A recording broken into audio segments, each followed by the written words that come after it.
Chapter 1. The Enemy in the Mirror. You wake up one morning and shuffle into the bathroom, still half asleep. You glance into the mirror, expecting to see your face staring back. But instead, you see a courtroom. A whole jury sits inside your reflection. Some of them look bored. Some look disgusted. A few laugh as if they already know the outcome. At the front sits a stern judge banging the gavel before you can even speak. The prosecutor? That's your fear. The witnesses? Every past failure you've ever had. The jury? People you imagine are constantly judging you. And the judge? The harshest critic of all. The version of you that never feels good enough. Every day you step into this courtroom.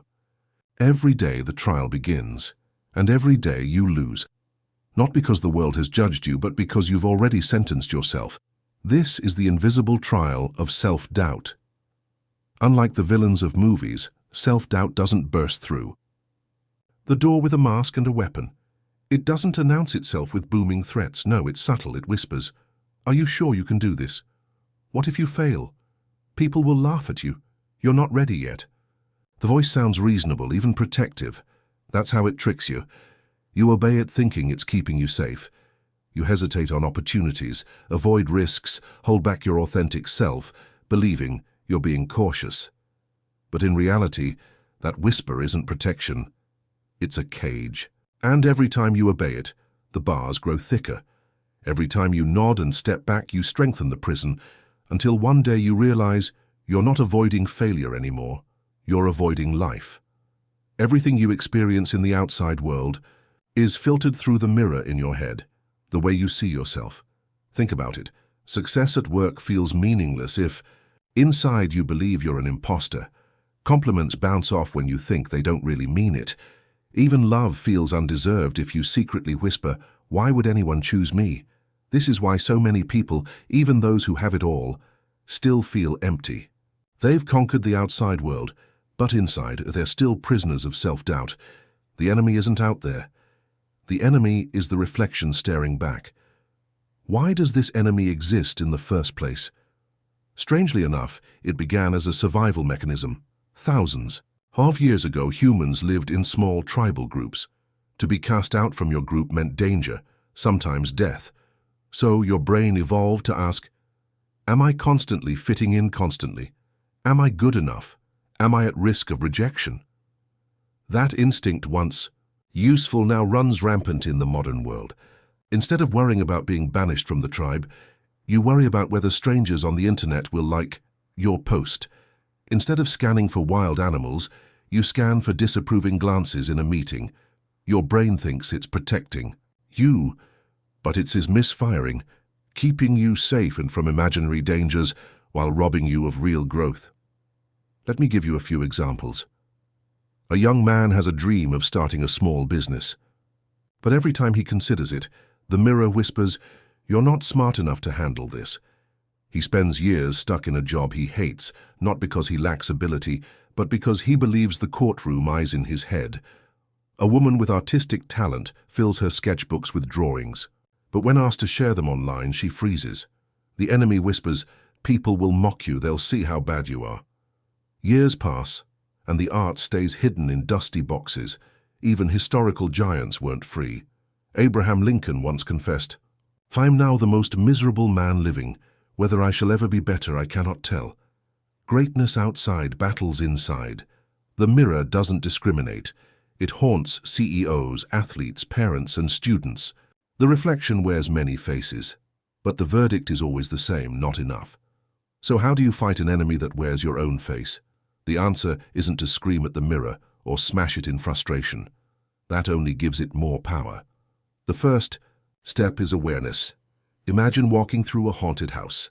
The first time, every shadow terrifies you, but the second time, you know where the actors are hiding.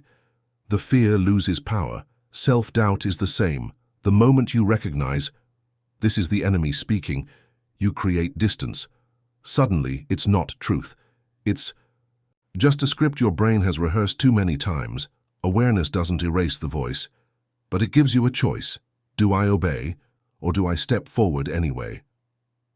Picture the painter again. She's terrified, convinced her art is worthless. But one day, She gets tired of being a prisoner. With shaking hands, she posts a sketch online. What happens? A stranger comments, "This is beautiful." Another asks, "Do you sell prints?" Her world doesn't collapse. Instead, it expands. The prison was never real. The walls were whispers. Before we move to the next chapter, here are steps you can try today. The morning mirror exercise tomorrow morning. Look into your own eyes in the mirror. Ask yourself, what is the enemy whispering today? Is this fear or is this fact? If my best friend said this about themselves, would I agree with them? Write the trial transcript. Take a notebook and write down every verdict the enemy gives you. I'm not ready, I'm not enough, I'll fail. Then beside each one, write the counter-argument you'd give to a loved one, micro acts of defiance. Do one small thing the enemy says you can't. Speak up in class, share one idea in a meeting, post one drawing. You don't have to win the whole war today, just one skirmish. The first battle in this war isn't fought outside, not against bosses, strangers, or critics. It's fought inside, against the whispers in the mirror. The enemy looks like you, sounds like you, but it's not you. It's the ghost of old fears, ancient instincts, and false stories. And once you see it for what it really is, you're no longer its prisoner. You've just taken the first step toward freedom. Chapter 2. Where Self-Doubt Comes From. Hook, let me ask you something. Do you remember the very first time you felt not good enough? Not yesterday, not last week, I mean the very first time. Close your eyes for a second. Picture it. Maybe you were sitting in a classroom, pencil in hand, heart racing as you gave the wrong answer. Do you remember the laughter that followed, or the silence? The teacher's disappointed look that burned more than any words? Or maybe it wasn't school. Perhaps it was at home. A sibling who always seemed better than you. A parent who compared you, not out of cruelty, but out of habit. Why can't you be more like them? Do you feel it? That tiny sting? That drop in your stomach? That's when it began. That was the seed. And here's the thing, you probably brushed it off at the time, but your brain didn't. Your brain took that moment, that little cut, and said, "Ah, this is dangerous. Being wrong hurts. Being less than others is painful. Let's avoid this from now on." That's the day self-doubt puts down roots inside you, and you've been carrying it ever since. The origins of self-doubt. Here's the truth. You weren't born doubting yourself. No baby comes into the world thinking, "I'm not enough." Babies cry when they're hungry. They reach for things without hesitation. They don't care if they fall. They don't compare their crawling speed to the baby next door. So where did it start for you? For most of us, it begins in childhood. Maybe it was a careless remark. "Stop being so loud, Beesies," or a comparison, "Your brother is better at math." Sometimes it's a small humiliation, tripping on stage, being laughed at, getting the answer wrong, when every hand in the class turned to look. And because you were young, your brain didn't know how to filter it. It didn't say, "Oh, they were just joking," or "That's just one mistake." Instead, it carved a message deep into your subconscious. Danger. Don't stand out. Don't risk being wrong. Don't risk being you. But it goes deeper. Evolution plays its part. Thousands of years ago, survival depended on the tribe. If your group rejected you, you didn't just lose friends. You lost safety, food, and protection. So your brain evolved to scan constantly. Am I fitting in? Am I good enough? Will they reject me? Fast forward to today, you're no longer in a cave surrounded by wild animals. However, your brain still operates on that same ancient program. Only now, instead of lions, the threats are social rejection, embarrassment, or failure. Your brain thinks it's protecting you, but it's protecting you from ghosts, from shadows, from things that exist only in your head. And yet, because it feels real, you obey. How these seeds grow. Here's the thing about self-doubt. It doesn't explode into your life all at once. It grows quietly like a weed. One moment, one comment, one failure plants the seed, and then little by little it spreads its roots into everything. Think about it. A child sings loudly in the living room, enjoying their voice. A parent says, half joking, "You're too loud, sit down." What happens? The child doesn't just stop singing in that moment. They stop believing they should sing at all. Years later, that same child grows into an adult who loves music, but never sings outside the shower. Or imagine a boy who shares his big dream in class. I want to be an astronaut. The room erupts in laughter. The teacher smirks. That dream? He buries it. As an adult, he tells himself, I'm just not the ambitious type. But the truth is he once was, until the seed of doubt strangled the roots of his imagination. That's how it works. Every time you step back instead of stepping forward, every time you stay silent instead of speaking, you water the seed. You tell your brain, you were right to stop me, you were right to keep me small, and the brain listens. It doesn't question your obedience. It simply makes the prison walls taller. This is how habits of thought are built. Self-doubt doesn't need to shout anymore. It doesn't need to argue with you.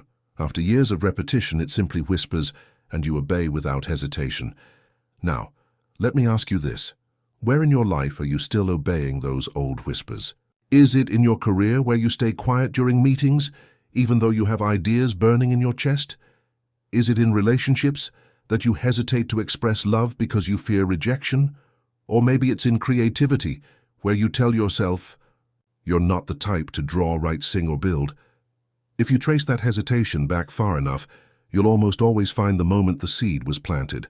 One sentence, one laugh, one failure that branded itself onto your identity. But here's the truth. That moment wasn't destiny, it was just a moment. The seed only grew because you continued to water it. And if you watered it into existence, you can starve it too. Thy-ski. Trap of comparison. Let me ask you a tricky question. How many times today, not this week, not this month, but today, did you measure yourself against someone else? Be honest. Maybe it was scrolling through social media and seeing someone your age buying a new car, traveling the world, or flashing their perfect smile with their ideal partner. And there you were, sitting in your room, suddenly feeling like your life was a draft version of theirs. Or maybe it was at work. A colleague presented an idea, and you thought, why didn't I think of that? They're so much sharper than I. Or you didn't clap with admiration. You flinched with insecurity. That's the trap of comparison. It's not new. Humans have always compared themselves.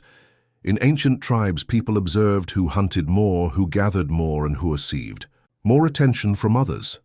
But today you don't just compare yourself to the 20 or 30 people in your village. You compare yourself to the entire world. Millions of people at your fingertips 24 hours a day. And here's the kicker. You don't see their reality. You see their highlight reel. You know the vacation, not the debt. You see the smiling photo, not the fight that happened before it. You see the polished success, not the 100 failures behind the curtain. Comparison is poison because it makes you blind to your own timeline. You're running your race, but instead of focusing on the track, you keep staring at the runner in the next lane. And while you're busy looking sideways, you trip over your own feet. Let me paint a picture for you. Imagine two musicians. One practices quietly in their room, doubting every note. The other posts online are messy but bold. Who gets better over time? The one who dares, not the one who compares. Yet the one in the room convinces themselves they'll never catch up. They don't realize you can't catch up to someone running a different race. So what about you? Where has comparison stolen your joy? Was it when you scrolled through pictures of friends who seemed further ahead in life? Was it when you downplayed your achievements because someone else's looked shinier? Or maybe when you told yourself you were too late because someone younger already did what you dream of doing? Here's the truth. Comparison will always find a way to make you feel behind. Why? Because there will always be someone richer, more intelligent, fitter, more talented. Always.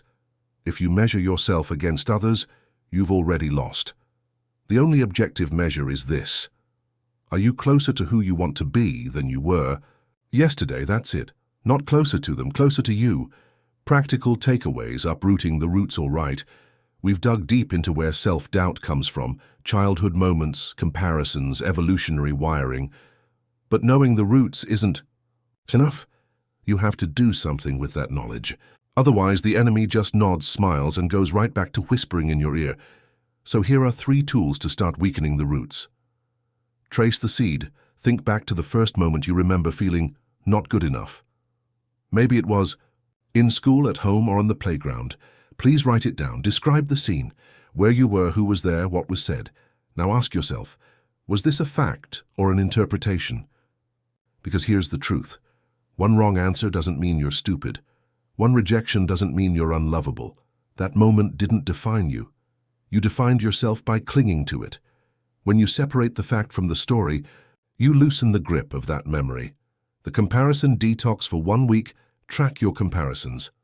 Every time you feel behind or less than, jot it down in a notebook or your phone. Don't judge yourself, just track. At the end of the week, review your list. You'll see patterns.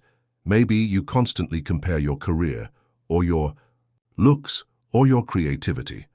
Once you spot the pattern, flip it. Ask, what is this showing me about what I truly value? Because comparison often points to what you secretly wish to grow. Instead of letting it crush you, let it guide you. Your own timeline, this one is powerful. Write out 5 milestones in your life where you once felt behind. Maybe late to get a job, late to finish school, late to find love. Then, beside each one, write what you actually gained by arriving later. You'll notice something. Your timeline gave you lessons others might not have had. The delay wasn't a curse. It was part of your training, and once you see that, the grip of comparison starts to weaken. These exercises aren't about eliminating self-doubt overnight. They're about peeling back the layers, and every time you peel one back, you get closer to the truth.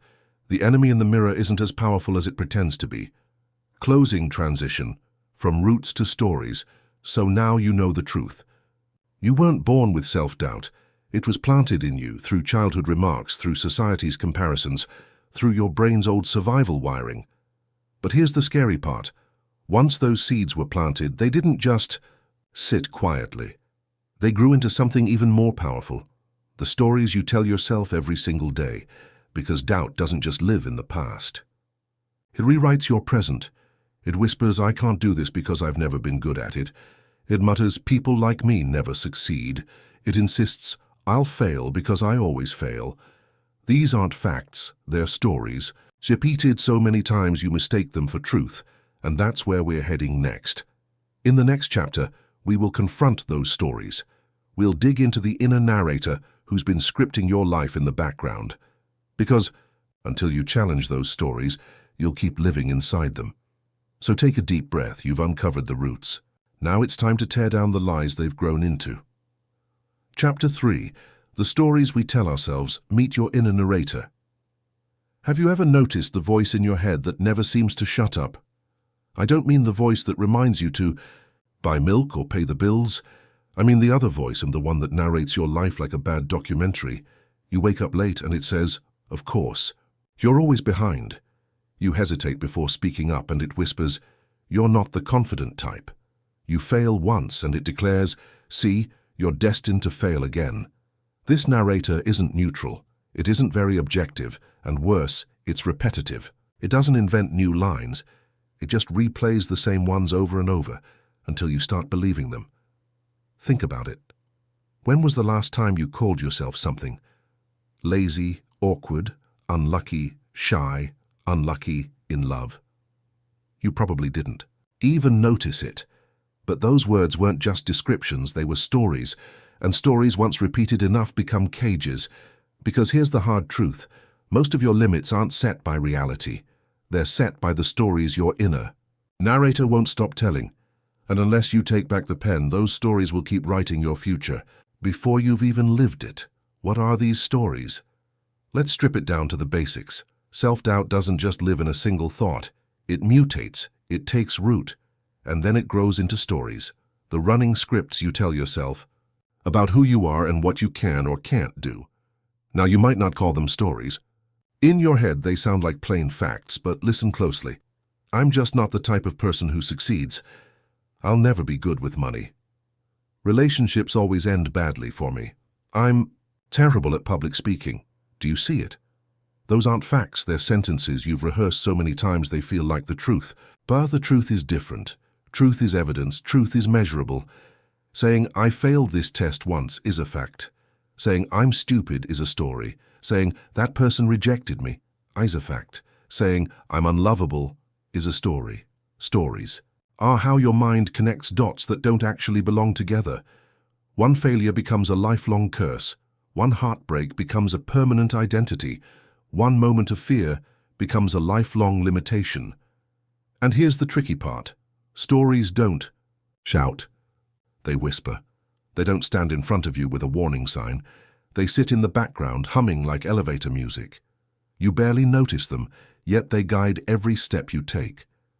Think of it like this. Your brain is a movie studio. Every experience you've had is raw footage. But raw footage isn't a film. It's just data. To make sense of it, your mind cuts, edits, adds music, and creates a story.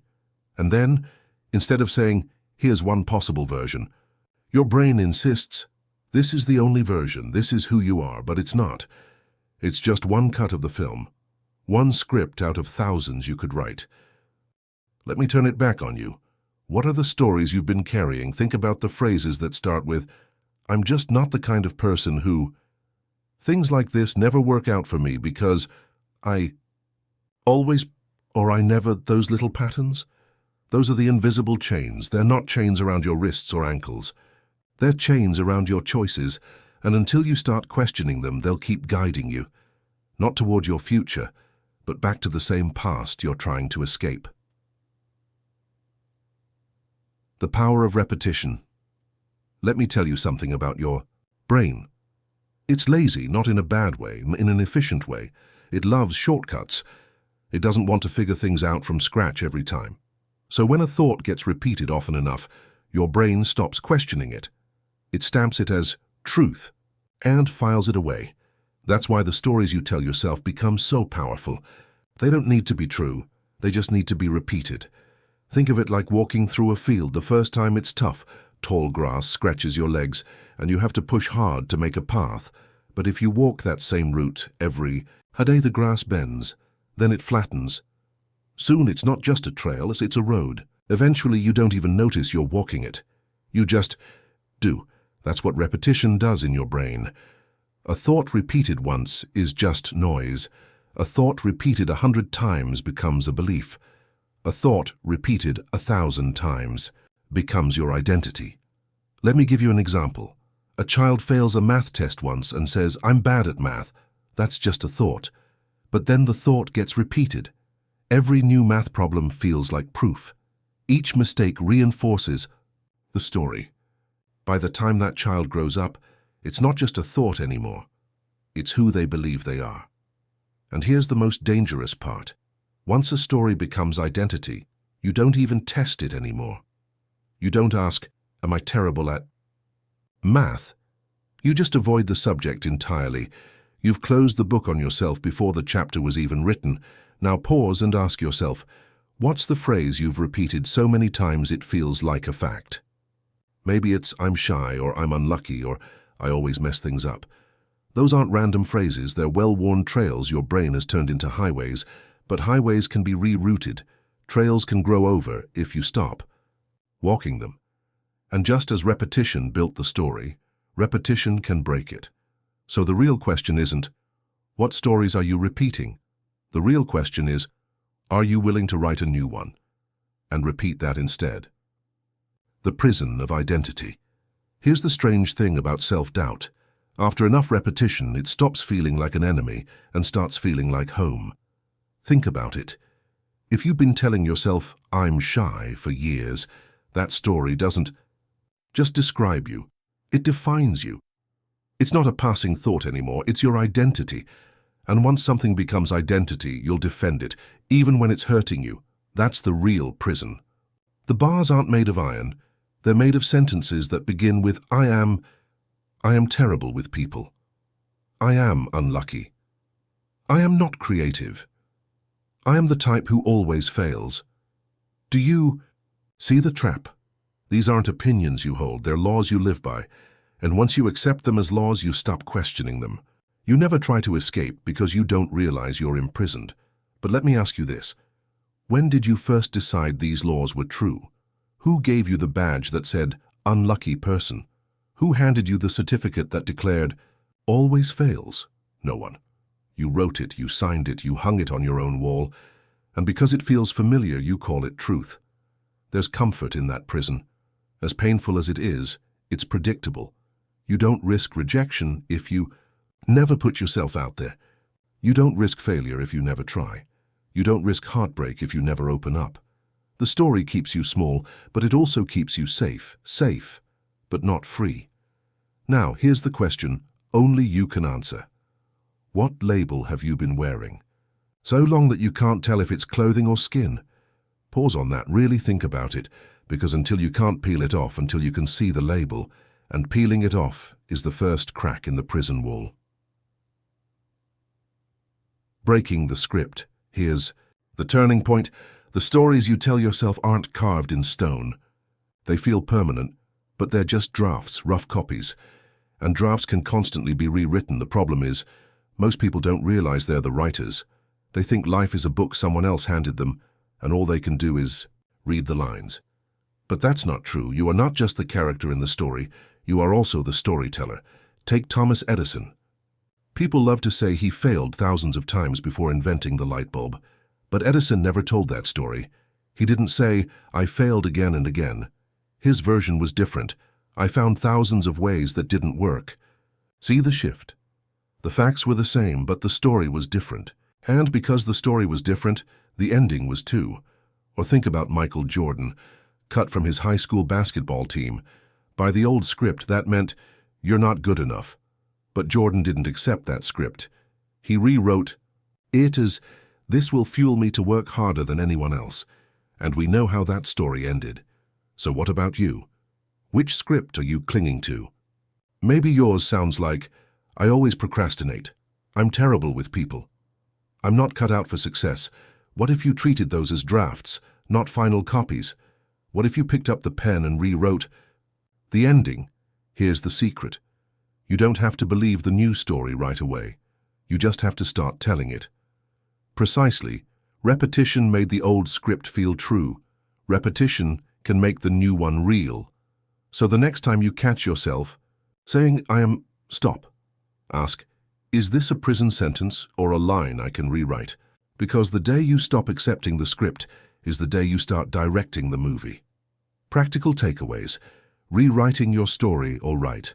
We've talked about the stories you tell yourself, those whispered lines that feel like truth but are really just recycled scripts. Now it's time to do the work of rewriting, and don't worry, you don't need a magic wand. You just need awareness, a pen, and a willingness to challenge your own narrator. Here are 3 tools you can start with today. Spot the script. For the next 24 hours, pay attention to every sentence you start with "I am," or "I always," or "I never." Write them down. Don't edit, don't judge, just capture them. I'm shy. I always mess things up. I never get lucky. That's your raw footage. Those are the lines your narrator has been feeding you. Separate fact from story. Once you have your list, take each line and ask, is this fact or is this story? Fact. I failed a test in high school. Story. I'm stupid. Fact. My last relationship ended. Story. I'm unlovable. When you start making this distinction, something powerful happens. You realize the truths you've been living by are mostly just fiction. Rewrite the ending, now the fun part. For each story, add a new ending, one that opens a door instead of closing it. I failed a test in high school. I failed, which means I can learn how to improve. My last relationship ended. That relationship ended, but I'm wiser now for the next one. I procrastinate a lot. I've procrastinated before, but I'm learning to build momentum. You're not erasing the past. You're reframing it. You're taking the raw footage and editing a new cut, one where you're not doomed but developing. Bonus challenge. Say it out loud once a day. Pick one rewritten story and say it out loud to yourself. It will feel awkward. It will feel fake. That's fine. Remember, the old story felt true only because you repeated it 1,000 times. The new one will feel true when you've repeated it enough. Closing transition. From stories to strength. So, now you see it. The most significant limits in your life aren't written in the world outside you. They're written in the stories inside you. Every time you whispered, "I can't," or "I'm not the type," you weren't describing reality. You were reading from a script that someone else helped plant, but one you've been. rehearsing ever since. But here's the shift.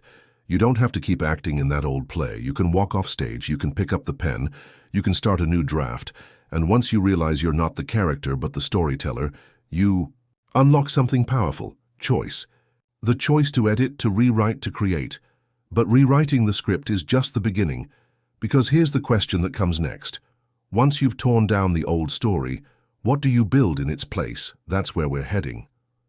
Into the next chapter, we'll stop thinking of confidence as some magical gift that only a few lucky people have.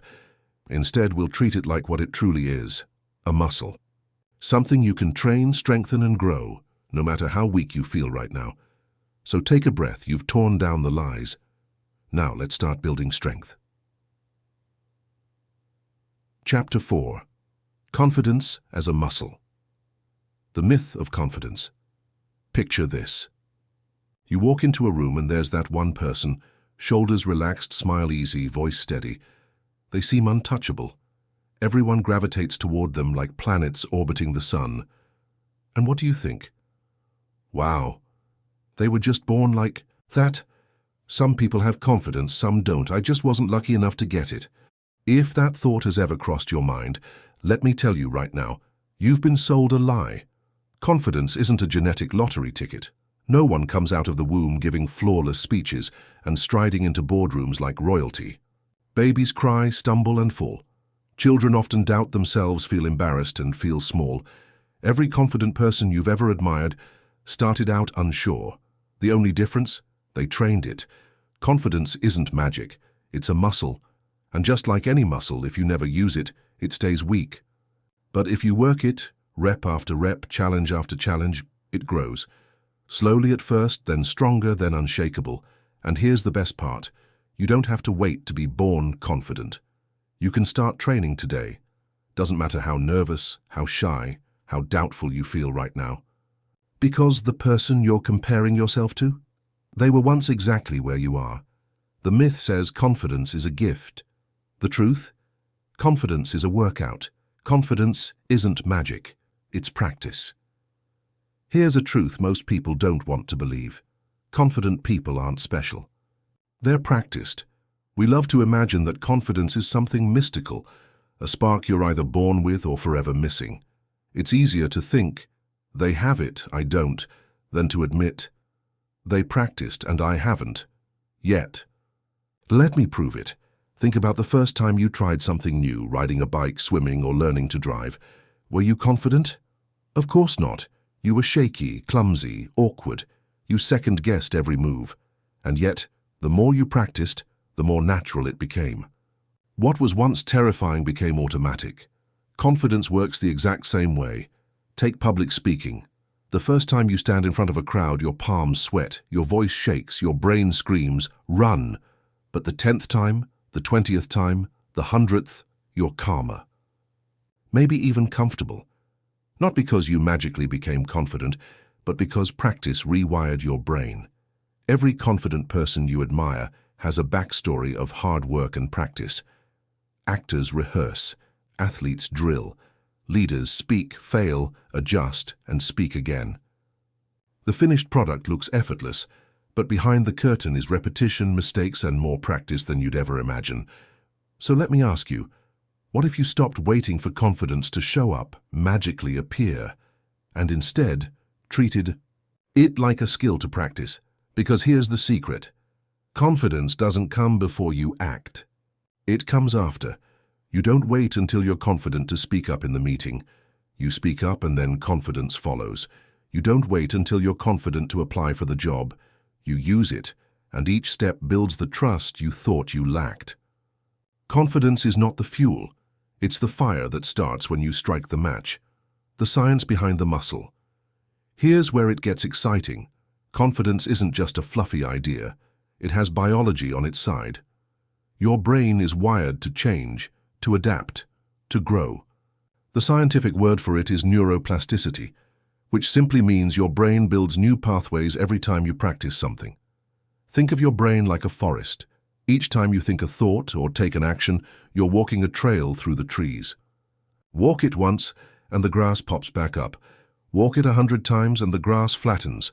Walk it 1,000 times and you've built a road. That's what happens when you practice confidence. Each rep, speaking up, taking a risk, stepping forward, lays down a trail.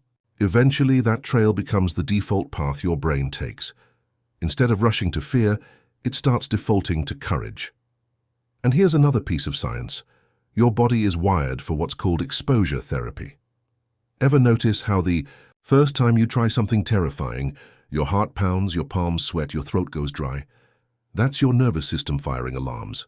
But repeat the experience and the alarms quiet down. Your brain learns, wait, I didn't die, this isn't actually dangerous. That's why the first day at a new job feels overwhelming. But 3 months in, you're advising about the new hires. In the same environment with the same tasks, your brain rewires the fear into familiarity. And let's not forget the dopamine effect. Every time you push through discomfort and succeed, even in a tiny way, your brain rewards you with a hit of dopamine, the feel-good chemical. That's your biology saying, yes, do that again. Over time, your brain literally starts craving those wins. So no, confidence isn't magic. It's not personality. It's not luck. It's science. Practice lays the trail. Repetition rewires the brain. Small wins flood your system with reward. Confidence doesn't just feel like a muscle. It is one, built in your biology, strengthened with use, weakened with neglect. And the best part? Your brain doesn't care how old you are, how shy you've been, or how many years you've doubted yourself. Neuroplasticity doesn't expire. You can build new trails at any age, in any season of life. So the question isn't, can I be confident? The question is, am I willing to train? Training ground. Small wins build, big strength. Here's where most people go wrong. They wait for the big moment. The big speech, the significant risk, the big leap. They think confidence will appear like a superhero right when they need it most. But that's not how it works. Confidence doesn't arrive fully formed at the finish line. It's built step by step on the training ground of your everyday life. Think about it like lifting weights. Nobody starts by bench pressing 200 pounds. You start with the bar. It feels awkward, heavy, shaky, but each rep makes you a little stronger. Over time, what once felt impossible becomes routine. Confidence is the same. Small wins are your reps. Say good morning to the stranger at the coffee shop. That's one rep. Speak up once in the meeting, even if it's just to agree with someone else. That's another rep. Share your idea with a friend, even if your voice trembles. Rep 3. Each action seems tiny on its own, almost laughably small. But stack them up and something magical happens. The small wins compound. Just like money in a savings account, confidence grows with interest. And here's the kicker. The brain loves small wins. Remember dopamine. Every small victory gives you a shot of it. That reward says, yes, keep going. Over time, your brain begins to associate risk with reward rather than fear. Let me paint you a picture. Imagine two people. One waits for the right time to be confident. They tell themselves, I'll speak up when I'm ready. Months pass, nothing changes. The other person starts small. Day 1, eye contact. Day 2, a hello. Day 3, sharing one idea in a group. Fast forward 6 months. Who do you think looks more confident? It's not the one who waited. It's the one who practiced. And here's the beauty. Confidence training doesn't need a stage, a spotlight, or a massive risk. Your life is the training ground. Every conversation, every choice, every moment you feel the urge to shrink back, that's your gym. So if you're thinking, but I'm too far behind, I've been shy my whole life, I can't catch up, let me stop you right there. You don't need to catch up to anyone. You only need to start where you are. Lift the bar in front of you. Take the rep you can handle today, because tomorrow it'll feel lighter. And one day, without even realizing it, you'll be lifting what once crushed you, with ease. The role of failure in training. Let me ask you something. Have you ever gone to the gym, worked out hard and felt sore the next day? So sore you questioned whether it was even worth it? That's your body building strength. The soreness isn't a sign you're broken, it's a sign you're growing. Muscles tear slightly under pressure, then heal back stronger. Without that stress, no growth. Confidence works the same way. Failure is the soreness of the mind. It doesn't feel good. It stings. It leaves a mark. But if you understand it, if you lean into it, you realize it's not the end. It's the stretch that creates space for growth. You don't build confidence by winning all the time. Yoma killed it by showing up after you lose. Most people misunderstand this. They think failure is a signal to stop. But for people who truly grow, failure is a signal to lean in, not recklessly, not with blind positivity, but with purpose. Let me give you a picture. Someone goes up on stage to give a speech. Their voice shakes. They stumble on their words. A few people in the audience fidget. Some even look bored. The speaker steps down, embarrassed. They could stop there, tell themselves, "I'm just not a good speaker." Or they could treat that moment like a workout that pushed their limits. They could review the footage, adjust their pacing, and learn from the awkward pauses. Then try again. By round 2, they're 10% better. Round 5, they get a laugh. Round 10, they own the room. Now ask yourself, was that confidence a gift or a result? Failure is the tuition you pay for success. Every repetition sharpens your edge. Every misstep adds a layer of resilience. And here's something most people don't realize. When others see you fail and keep going, they don't think less of you. They think more. Why? Because perseverance is magnetic. Vulnerability is relatable, and grit is unforgettable. So stop seeing failure as something to avoid. Start seeing it as something to expect and train through. Because in the gym of confidence, failure isn't the thing that breaks you. It's the thing that builds you. Your confidence workout plan, all right. You've learned that confidence isn't a gift, boss, it's a muscle. It doesn't come from waiting.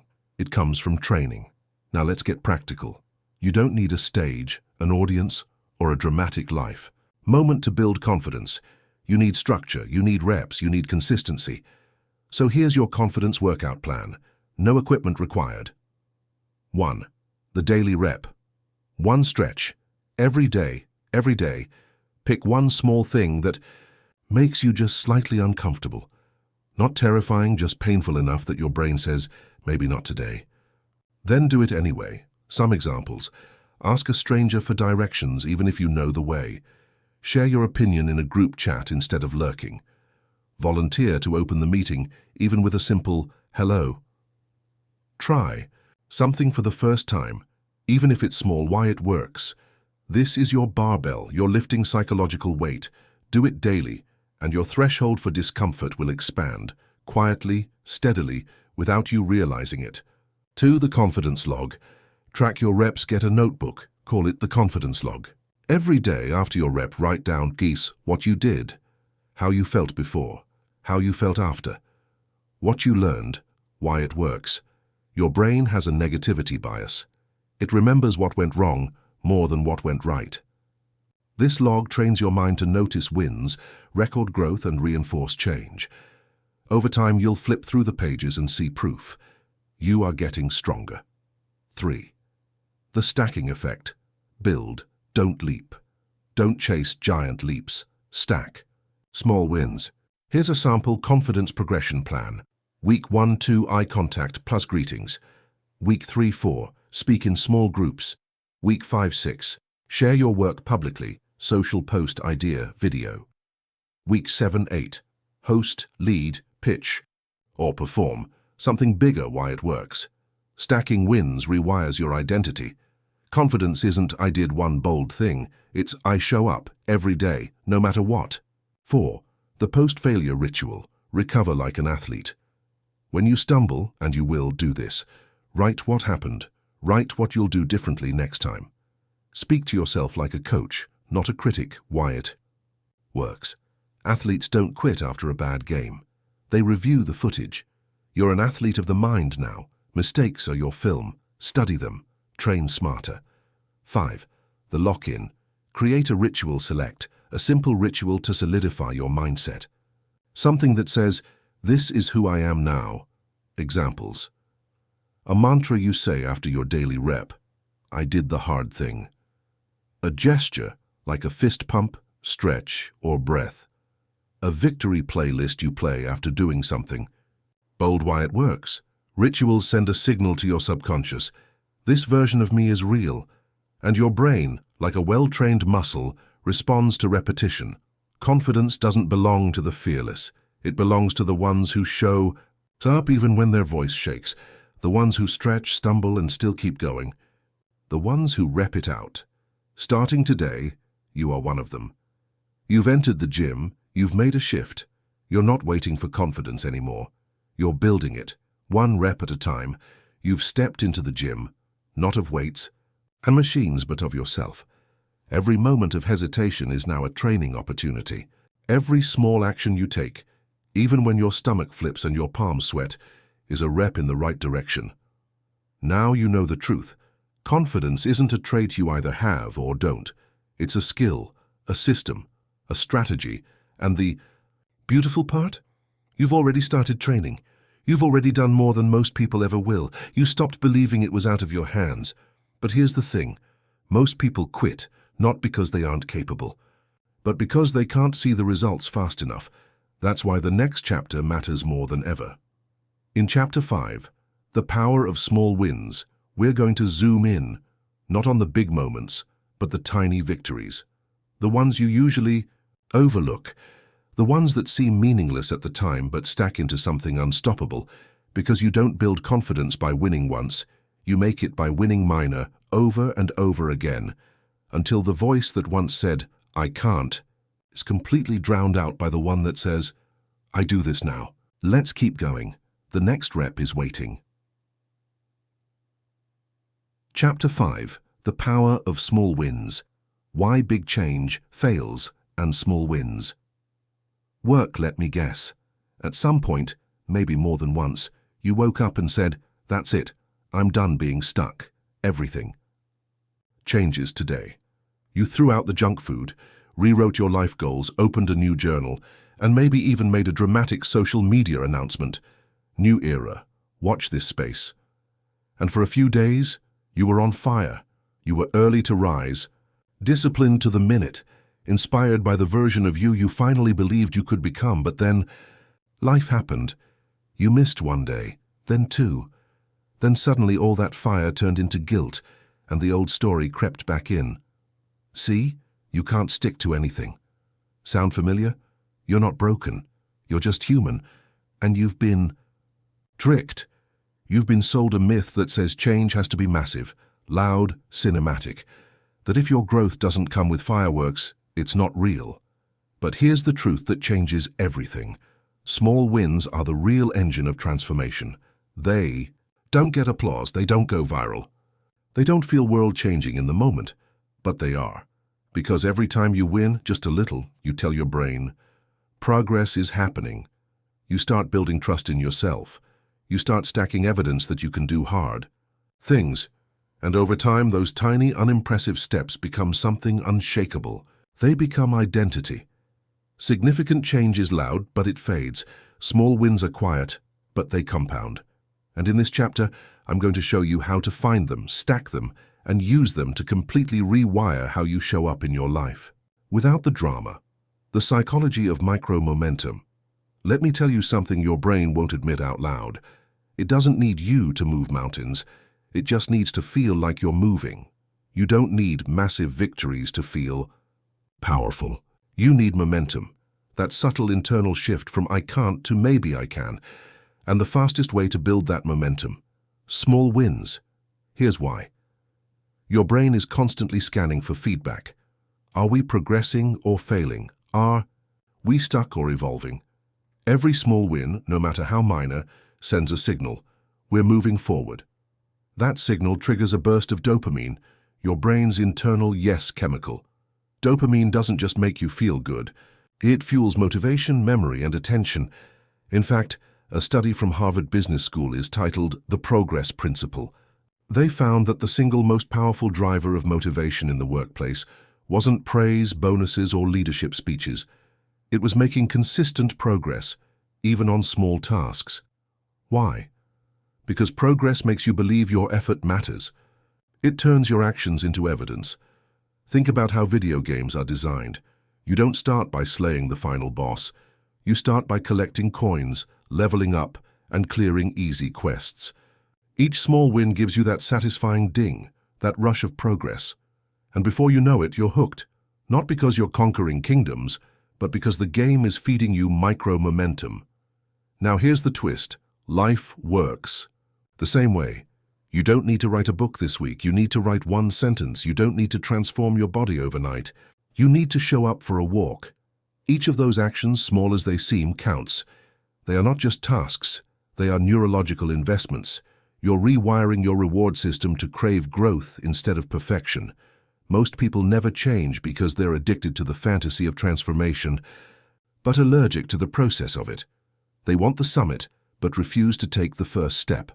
And when they don't leap 10 levels overnight, they call themselves failures, without realizing they were never broken. They just skipped the small wins. So here's what you need to remember. If you want to feel powerful, stop waiting for the big win. Instead, create a trail of small, undeniable victories and let your brain take the wheel. Momentum doesn't come from doing everything. It comes from doing something and doing it again tomorrow. Why small feels powerless, and why that's a lie, let's be honest. When you're stuck, scared, or doubting yourself, doing something small doesn't feel like enough. You think, so what if I sent that email? So what if I walked for 5 minutes? So what if I posted one idea online? You wanted fireworks, and all you got was a flicker. It's underwhelming. It feels pointless. That's the trap. That's the lie. Because small actions are only powerless when you expect instant transformation. If you believe one action should change your life in 24 hours, of course it doesn't feel pleasant. But that's not how real change works. Let's talk about compounding. If you improve something by just 1% every day, your skills, your habits, your courage, you'll be 37 times better in a year. Not double, not triple. 37 times. But here's why that math doesn't excite most people. For the first few weeks, it still feels like nothing is happening. You're showing up, doing the reps, and nothing looks different. That's the valley, the quiet zone where your brain screams, "This is pointless. Go back to what's comfortable." But if you stay in the valley and something starts to shift, you hit what's called the tipping point, when all those invisible deposits finally add up to something visible, and people around you start asking, what changed? They didn't see the 1%, they didn't see the reps, they just know the result. Here's a real-world example. You've probably heard of James Clear, author of Atomic Habits. He became a global name almost overnight. But what most people don't know. Before his book exploded, he wrote 2 blog posts a week, every week, for years.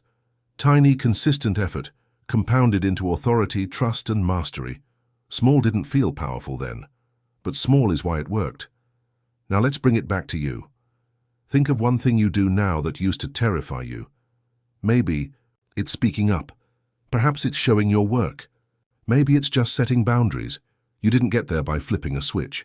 You got there by turning a dial, click by click, win by win. The lie says small is weak, but small is how the strongest things start. Roots beneath a skyscraper. Sparks before a fire. One rep before transformation, so don't underestimate the flicker. That's how wildfires begin, the resistance to small starts. What stops most people from ever changing their lives? It's not laziness. It's not fear of hard work. It's not even failure. It's the belief that starting small means you're weak. Let's be real. Your ego hates small starts. It wants results now. It wants transformation in one leap. It wants to go from rock bottom to beast mode, preferably before the end of the week. That voice in your head? It doesn't want you to write 1 page. It wants the whole novel. It doesn't want you to walk around the block. It wants 6-pack abs. It doesn't wish to say hello. It wants applause. And if it can't have all of that right now, it says, don't bother. That's the first form of resistance. Perfectionism in disguise. It wears ambition like armor, but underneath, it's the fear of being seen trying and not looking impressive, because let's face it, starting small doesn't look cool.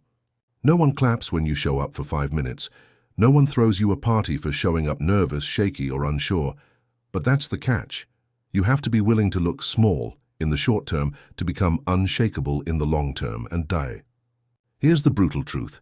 Your desire to do it perfectly is just your fear of negotiating with failure. The second form of resistance is all or nothing thinking. The voice that says, if I can't do an hour at the gym, why bother? Going at all? If I didn't wake up at 5 a.m., the day's already wasted. If I broke the streak, I might as well quit. Sound familiar? That's the mindset that turns one missed step into a self-fulfilling prophecy. But here's what. High performers, the ones who last, know success is built on the ability to start small and start over. They don't worship perfection. They worship consistency. They don't get addicted to being flawless. They get addicted to showing up. So let me ask you, what tiny habit have you been putting off because it doesn't seem like enough? What change have you delayed because your ego won't let you start small? What dream have you ghosted because you didn't want to be seen halfway there? You don't need to be ready. You need to be brave enough to look imperfect while you're becoming powerful, because resistance doesn't stop when you start. But momentum silences it. One tiny win at a time. Stacking wins into identity. Let me tell you something most people miss. You don't become confident by doing confident things once. You become confident by doing enough of them that you start to see yourself as someone who does those things. That's identity. Every small win you achieve isn't just a result. It's a vote for the kind of person you're becoming. Every time you speak up, you're voting for, I'm someone who uses my voice. Every time you keep a promise to yourself, you're voting for, I'm someone who shows up.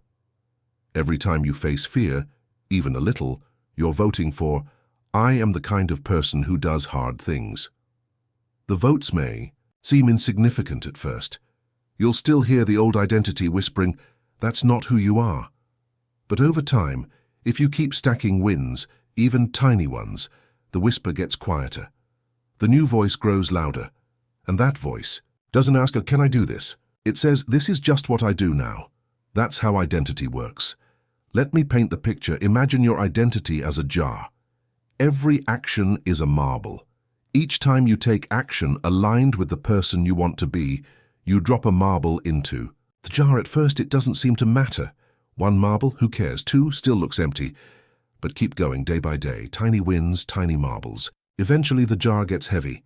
Now you don't have to try to believe you're disciplined. You've got proof. Now you don't have to fake confidence. You've built it, because the most powerful identity isn't the one you say out loud. It's the one you prove to yourself in silence day after day.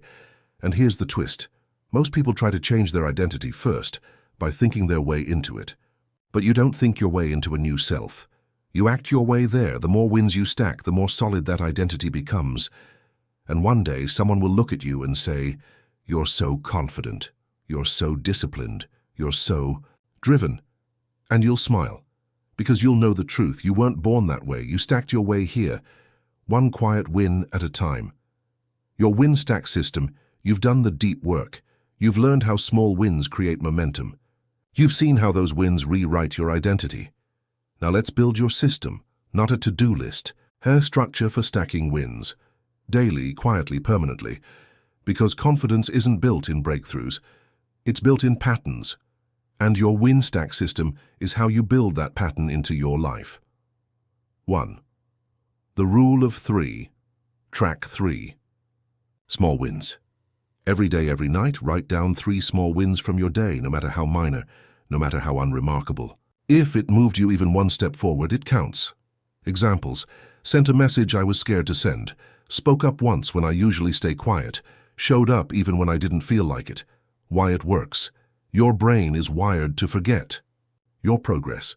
This rewires it to notice and collect the evidence that you're showing up, even when it doesn't feel like it.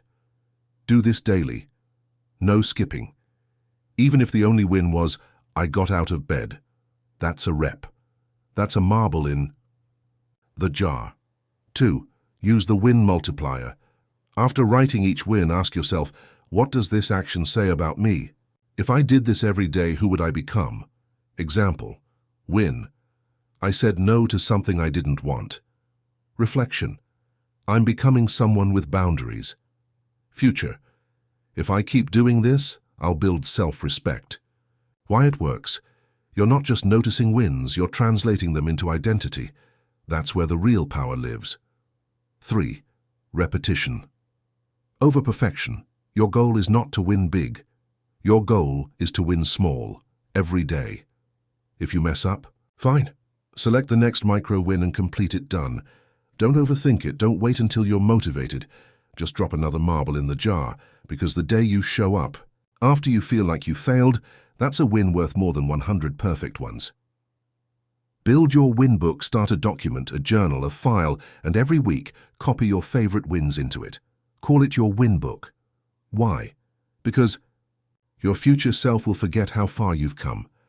And when you're tired, when doubt returns, when fear whispers again, you'll open that book and see pages full of proof. Proof that you've already become someone who shows up. 5. Use wins to fuel the next step. Every small win is a bridge. Use it. Let each one give you just enough momentum to do the next tiny thing. You don't have to climb the mountain today. You just have to take one more step and stack that win. You are not building habits, you are building identity architecture. Brick by brick, win by win, quietly, powerfully, permanently. The echo of every win be, now you've seen the truth. Confidence isn't built in giant leaps or dramatic moments. It's built in the quiet, in the unnoticed. In those tiny wins no one sees but you. And yet they change everything, because every time you stack a win, no matter how small, you send a message to your mind. We're not who we used to be. We move forward now. This is who we are becoming. And over time, those small whispers of effort start to echo louder than the voice of doubt ever did. That echo. That's momentum, that's identity, that's power. But here's the twist. Small wins build confidence, only if your inner voice allows them to count. Because what happens when you do something brave and your mind shrugs it off?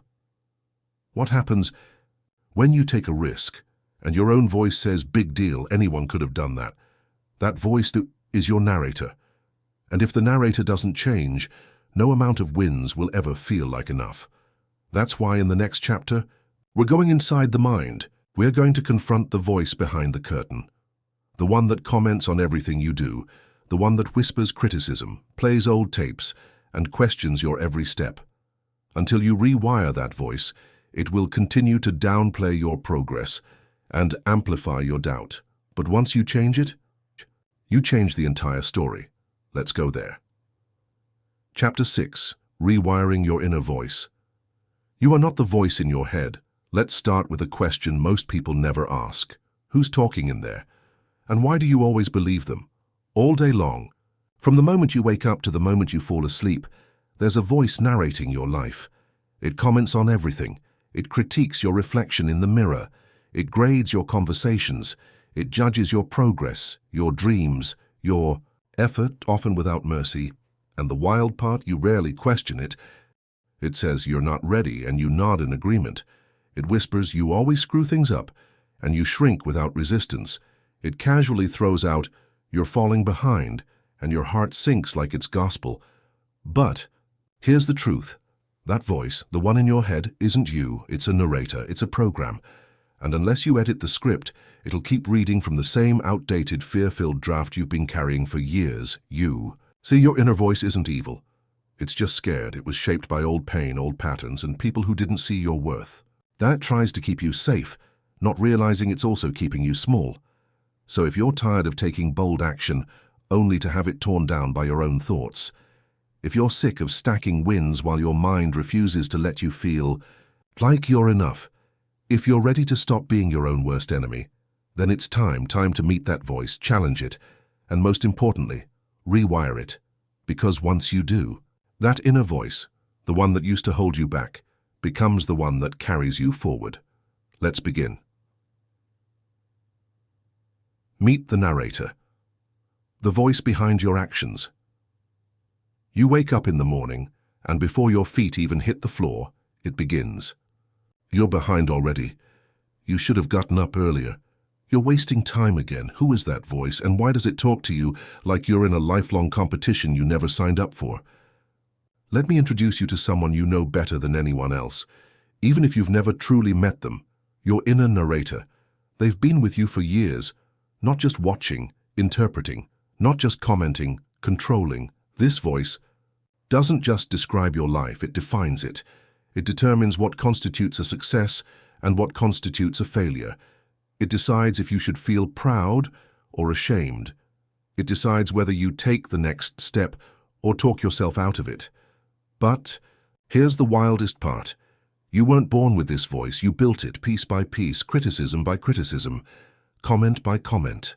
Each time someone said, "Why are you so sensitive?" or "You're not good at that," or "That's not for people like us," that voice got louder. It learned, it adapted, and eventually it no longer needed the outside world anymore. It became internalized self-talk. Now it mimics their tone perfectly. And worse, it sounds like you. But let's pause here, because this is where most people get stuck.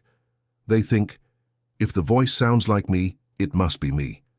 If I feel this way, it must be true. That's the trap. You are not the voice in your head. You are the one listening to it.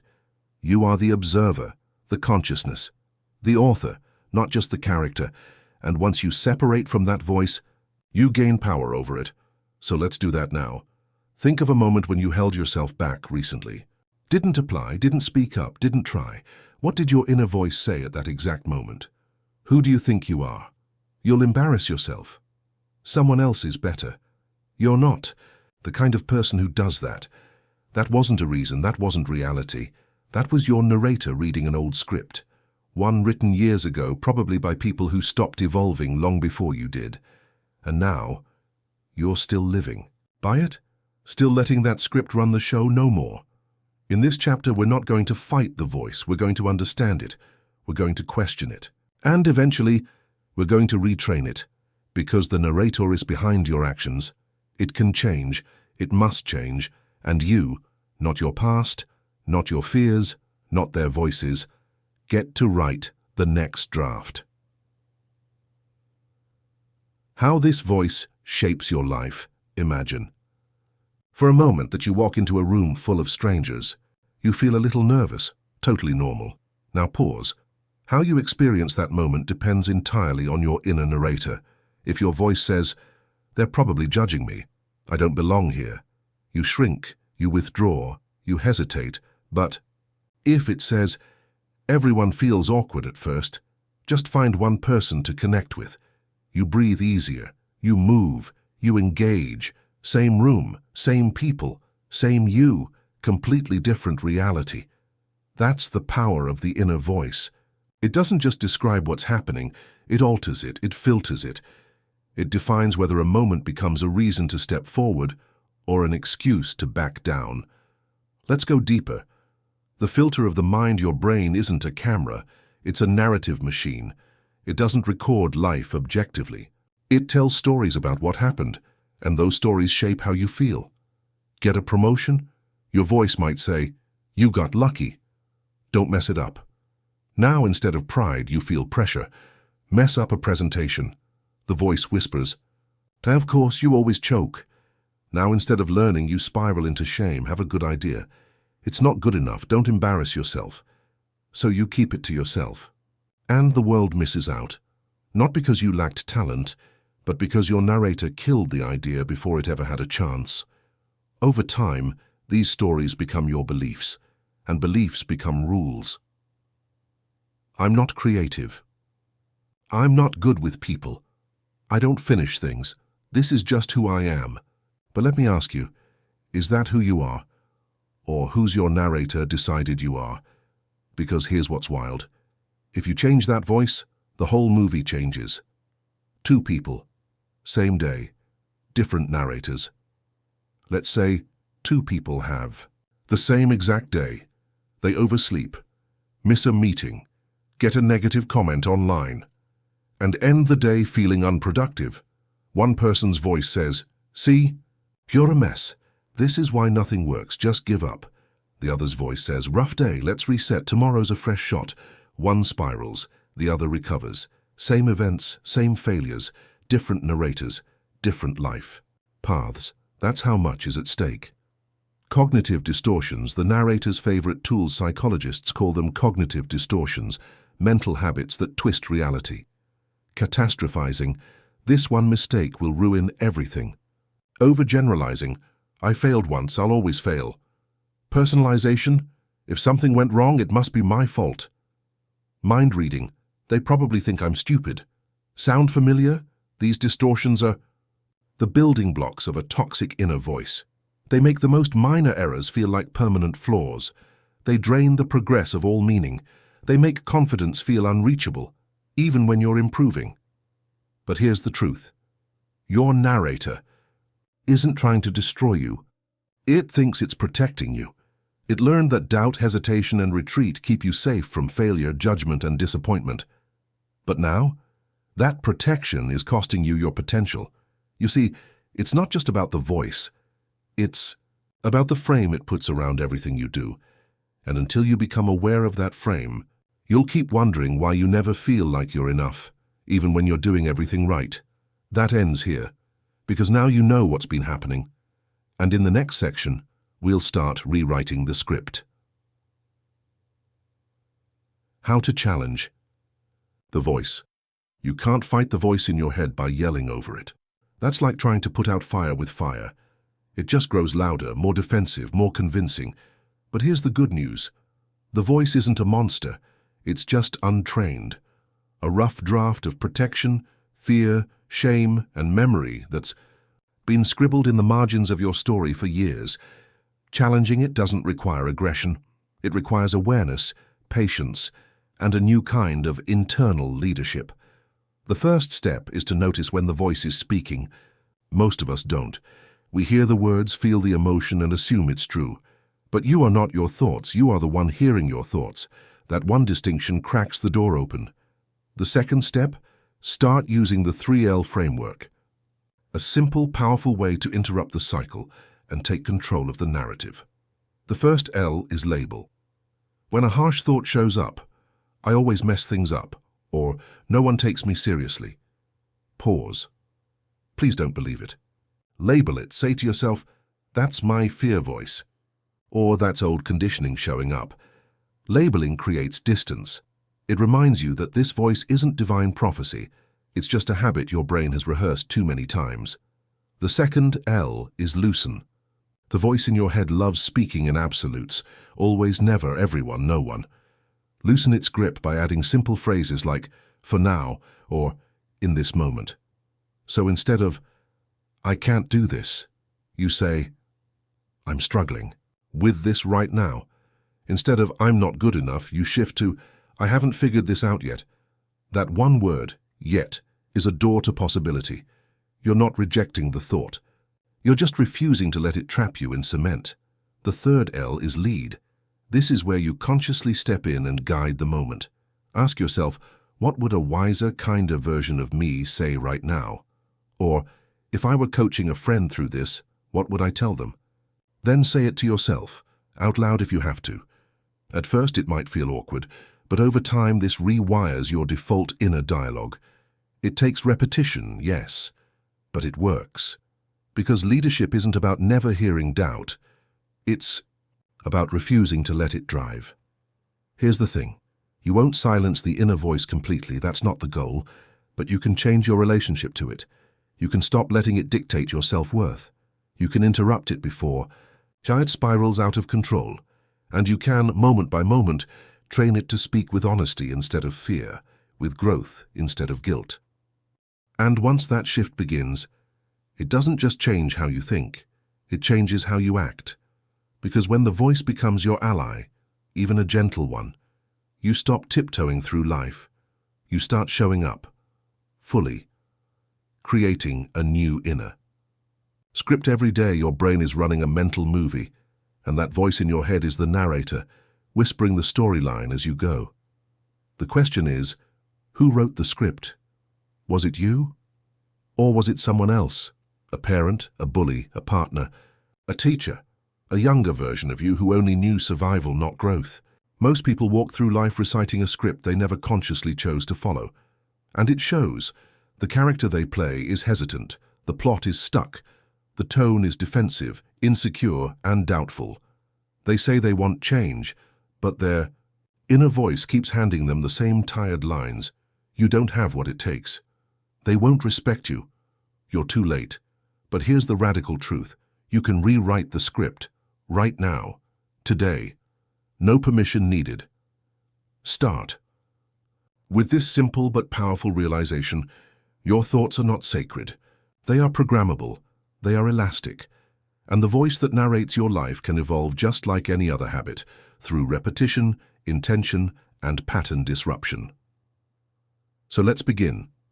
First, define the voice you want to use, not in vague terms like positive or motivating, but in tone and role. Do you want your voice to be a coach, a calm mentor, a cheerleader, a best friend? Give it shape, give it color, give it purpose. Because if you don't choose the voice, your past will choose for you. Now give it lines to read, literal ones. Here are a few script edits you can start using immediately. I'm not ready for this. Every expert was once a beginner. This feels scar. That means I'm in the right place. What if I fail? What if I grow through this? I don't know what I'm doing. I'm figuring it out, and that's brave. Don't just think these, speak them. Say them out loud. Feel how strange it is at first. That's normal. You're stretching your neural wiring. You're running new dialogue for a character you're still becoming. And here's the key. Don't wait for the old voice to disappear. It won't. You're not deleting it. You're drowning it out with better language. Think of your mind like a theater. The old narrator may still whisper from the back row, but when your new voice is on stage, bold, clear, and steady, the crowd starts listening to it instead. And eventually, so do you. Practice this every day.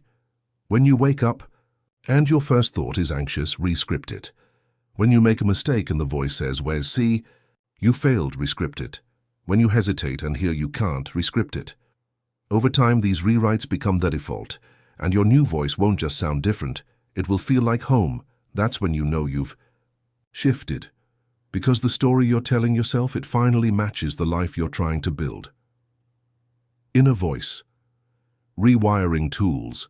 So how do you take everything we've talked about, the narrator, the scripts, the rewiring, and make it something that actually lives inside your day? You make it a practice, not a one-time breakthrough, not a dramatic speech to the mirror, but a quiet, consistent shift made through simple, repeatable tools. Here are the 5 practical methods to retrain your inner voice. 1. Thought catching. Name it to tame. The first step in rewiring your inner voice is catching it. In the act. Most people live on autopilot, barely noticing the negative dialogue until it has already taken control of them. So start a daily habit. At any moment when you feel small, stressed, stuck, pause and ask, what did I just tell myself? Write it down if you can. Please put it in a notes app or say it out loud.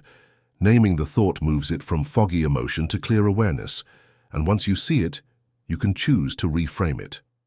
2. Mirror reframes. Train the voice out. Loud every morning. Say one sentence aloud that reflects your new inner script. It might feel weird, that's good. That means you're interrupting the old pattern. Try this. I'm not perfect, but I'm showing up, Nartat, and that's who I'm becoming. Today, I'll listen to the voice that leads, not the one that limits. My fear doesn't get the final word. Speak it like you mean it, because repetition trains belief, and belief trains behavior. 3. Name the critic. Create distance. Give your inner critic a silly or exaggerated name. Call it Nervous Nancy, Doubtful Dan, the committee, the cave troll, whatever makes you laugh a little. Why? Because humor breaks the trance. It reminds you this voice is not truth and it's a character, a pattern. Her glitchy old voice stuck in survival mode. Now when that voice says you're not enough, you can tell, thanks cave troll, I'm doing it anyway. 4. Reframe practice. Turn thought into power. Each day, take one recurring negative thought and rewrite it, like editing a bad headline. Examples. I'm terrible at this. I'm building skill through action. People will think I'm stupid. Courage matters more than image. I failed again. I found one more way not to quit. Do this once a day. It's like brushing your mental teeth. 5. Voice journaling. Write like the you you're becoming. Once a week, sit down and write in your diary from the perspective of your new narrator. Don't write as the version of you who doubts. Write as the version who's growing, learning, evolving. Start with, here's what I'm proud of this week. I handled this better than I would have before. Here's the truth I'm starting to believe. Over time, these entries will become your evidence bank, proof that your internal voice is no longer the villain. It's becoming the guide. Remember, you're not trying to eliminate the old voice. You're trying to overpower it with practice. You're trying to narrate your life on purpose, not on autopilot. It won't happen all at once, but if you keep showing up, keep editing the script, keep choosing compassion over critique, your mind will catch up with your progress. And one day, without even realizing it, you'll notice the voice in your head saying, "You handled that beautifully. You've grown so much. I'm proud of you," and you'll believe it. Let the new voice speak. You've done something most people never do. You've stopped accepting the voice in your head as absolute truth. You've turned on the light in the control room and said, "Wait, who's really been narrating my life?"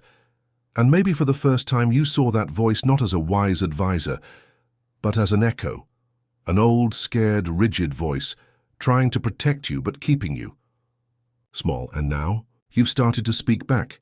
You've started to write a new line. You've taken the pen away from fear, doubt, and the past.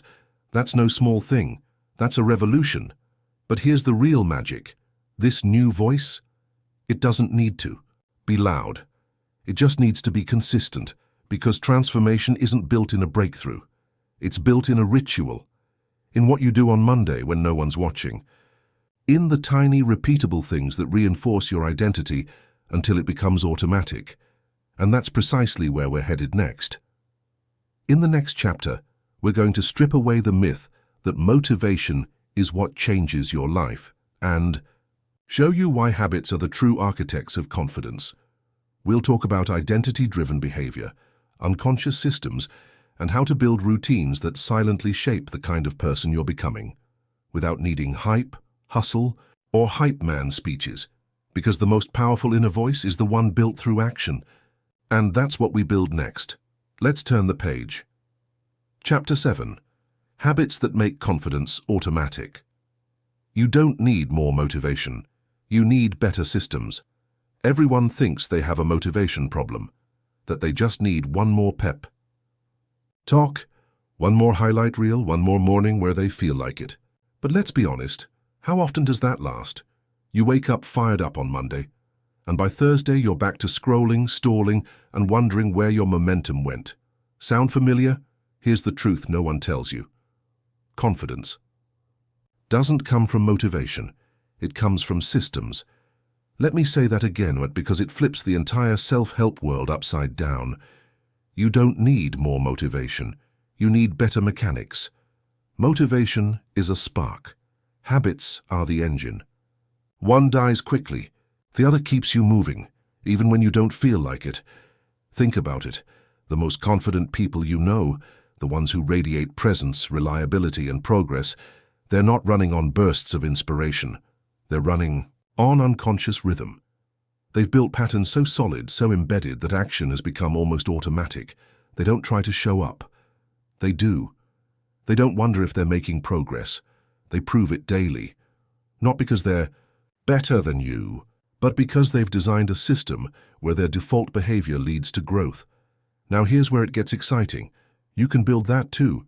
You can stop chasing motivation and start engineering microstructures in your day that silently reinforce the identity you're becoming. You can create rituals that take the pressure off your emotions and place it onto your environment. You can use habit mechanics, not hype, to build unshakable self-trust. Because at the end of the day, confidence is not a mood. It's not a personality type. It's not a lightning bolt. Confidence is the residue of repetition. It's what's left behind when you show up for yourself over and over and over until the world, and more importantly, your own mind, begins to believe you. This chapter is your blueprint.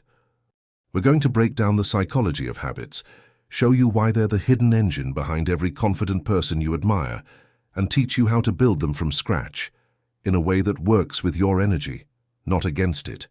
Because the most potent version of you doesn't rely on hype. They rely on rhythm, and that rhythm starts now. What actually builds confidence? It's not what you think. Confidence has a reputation problem. Most people picture it as loud, flashy, charismatic, the person who dominates a room, the booming voice, the fearless risk-taker. But let's be honest, you've met people who act confident. And underneath, it's all smoke, ego, a defense mechanism dressed in designer clothes. Absolute confidence isn't about what you project. It's about what you can rely on within yourself. Here's the truth most self-help books skip. Confidence is not a personality trait. It's a byproduct, a side effect, of evidence, of follow-through, of proving to yourself, quietly, consistently, that you do what you say. It's not built in the spotlight. It's built in the background. You gain confidence in the gym, not when you hit a personal record, but in the 27 sessions you showed up before that. You build it in your career, not by landing your dream job, but by showing up to meetings when you felt like an imposter and contributing anyway. You earn it through personal growth, not by reading the 10th book, but by living what the first book taught you. Confidence isn't a lightning strike. It's a receipt, and every day your habits are either printing that receipt or they're burning it. Let's flip it around. Think back to a time you felt genuinely confident, not the fake it till you make it version, but grounded, capable, clear. It probably wasn't because someone hyped you up. It was because you had proof. Proof that you kept a promise to yourself. Proof that you followed through when it was hard. Proof that your identity was catching up to your actions. That's how confidence is actually built, not through perfection, through alignment. When your habits align with the kind of person you claim to be, confidence becomes inevitable. When your habits don't match your identity, confidence becomes impossible. So no, you don't need to wait until you feel confident to act.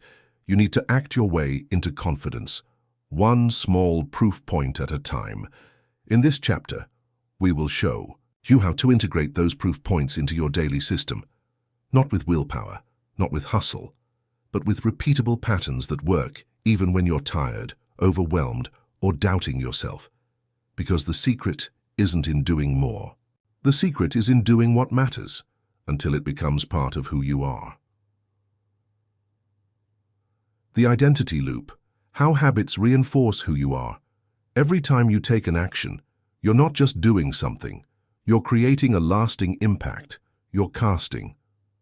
To vote, not for a political party, not for a brand, but for a much more powerful campaign, the campaign for who you believe you are. Brush your teeth every night? That's a vote for I take care of myself. Show up on time? A vote for I'm reliable. Speak up even when you're nervous. That's a vote for I'm someone who's brave, even when it's hard.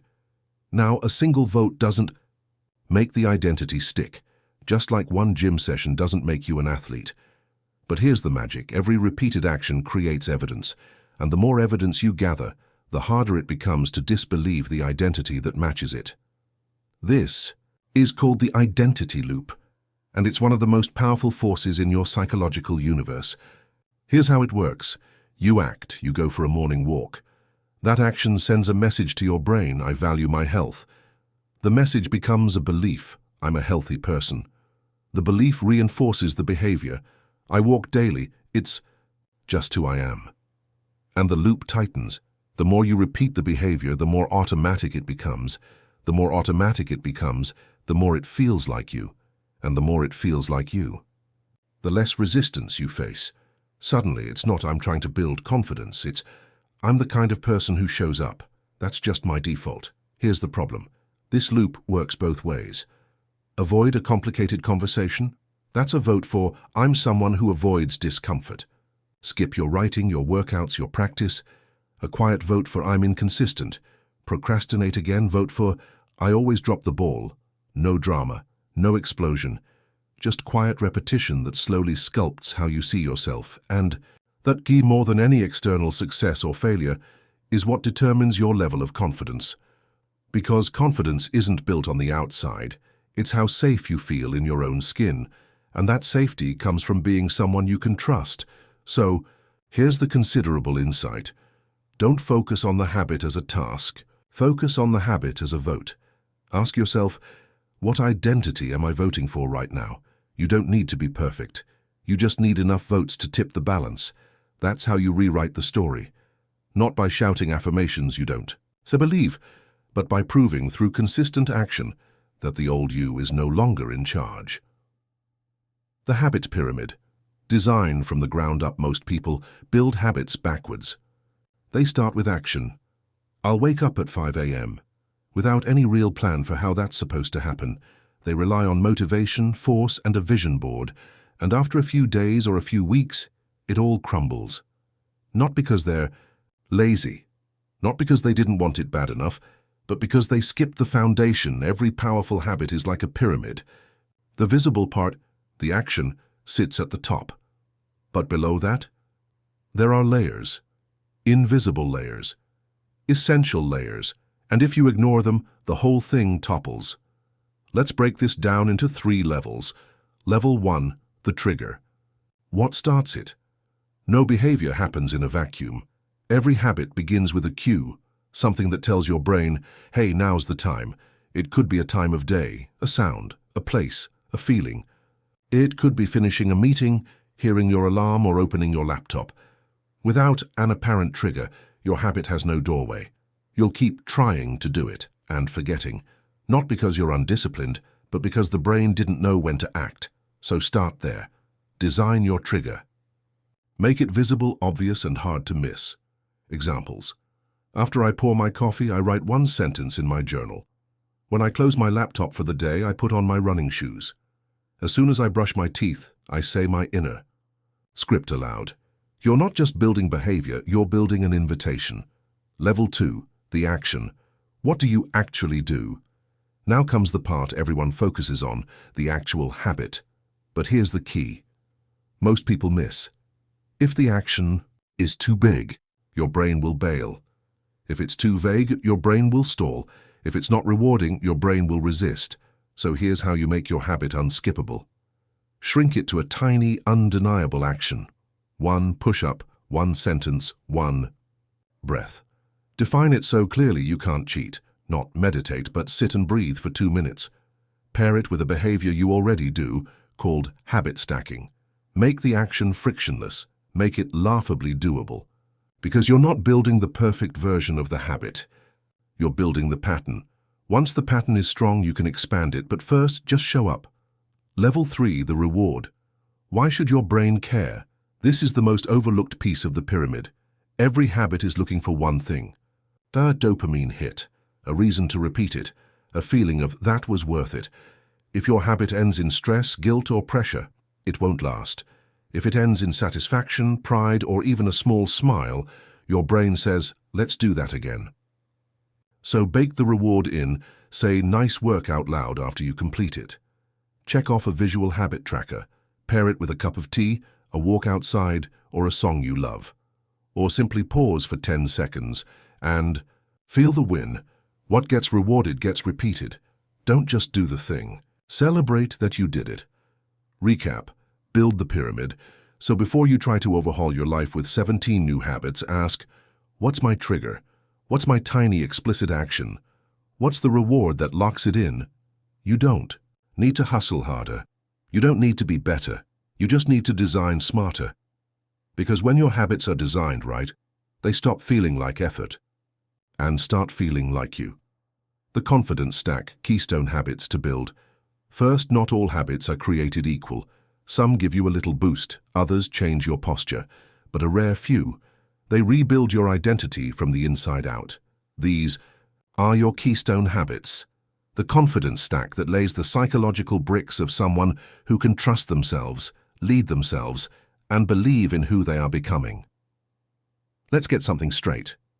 You don't need 37 new habits. You need the right 3 or 4, the ones that start to tilt everything else. The habits that, once get into motion, create a ripple effect that spills into your mindset, your behavior, your energy, and even your presence. Keystone habits don't just change what you do, they change how you see yourself. Let's walk through 5 of the most powerful habits to anchor your confidence stack and why they work deeper than you think. Won the first win. A structured start confidence isn't built at 2 p.m. It's built in the first 20 minutes of your day, that moment when you either drift into chaos or step into clarity. This doesn't mean waking up at 5 a.m. or drinking beetroot powder and meditating for an hour. It means starting with one action that tells your nervous system, I'm in charge today. That could be making your bed with focus, a 3-minute journaling ritual, stretching while your coffee brews. It's not about the task, it's about the signal that says, I'm the type of person who leads there. He not reacts to it. That identity snowballs. 2. Mental reps. Script. Your inner voice. We rewired the inner voice in Chapter 6. Now it's time to cement it with repetition. Because your confidence doesn't just depend on your actions. It depends on the story you're telling while doing them. Create a daily mental rep, a moment where you speak the script of who you're becoming. For example, I lead with calm confidence. I do difficult things even when I'm uncertain. Today I'm stacking proof, not chasing perfection. Say it while walking, brushing your teeth, or even out loud in your car. If that feels weird, good. That means your brain is listening. Repetition rewires identity, 1 rep at a time. 3. Visibility habit. Be seen on purpose. This might be the most uncomfortable and the most important, because you can't build true confidence in secret. You have to be seen, not for ego, but for alignment. Start with micro-visibility. Speak up once in every meeting. Share something real on social. Ask the question you've been holding back. Post your creative work, even if it's messy. Each time you step into visibility, your brain says, look, I didn't die. Maybe I belong here. That's the new story forming, 1 brave moment at a time. 4. Move daily, build trust through the body. Want to rewire your self-perception fast? Train your body, not to get abs, not to be a fitness grind machine. However, physical movements, a form of identity rehearsal. Every time you move, you walk, stretch, lift, sweat, you send the signal. I'm someone who can follow through. I'm someone who doesn't run from discomfort. I'm someone who takes care of their future self. The body becomes the proof, and the proof becomes the confidence. You don't need an hour. You need a signal. Make it daily. Make it doable. Let it speak. 5. End-of-day integrity. Check, here's the quietest habit in the stack list, but it might be the most powerful. Every night, take 60 seconds. Ask, did I honor who I want to become today? Where did I hide? Where did I show up? What vote did I cast? And what vote can I cast tomorrow? This isn't about guilt, it's about calibration. Most people drift because they never stop to course correct.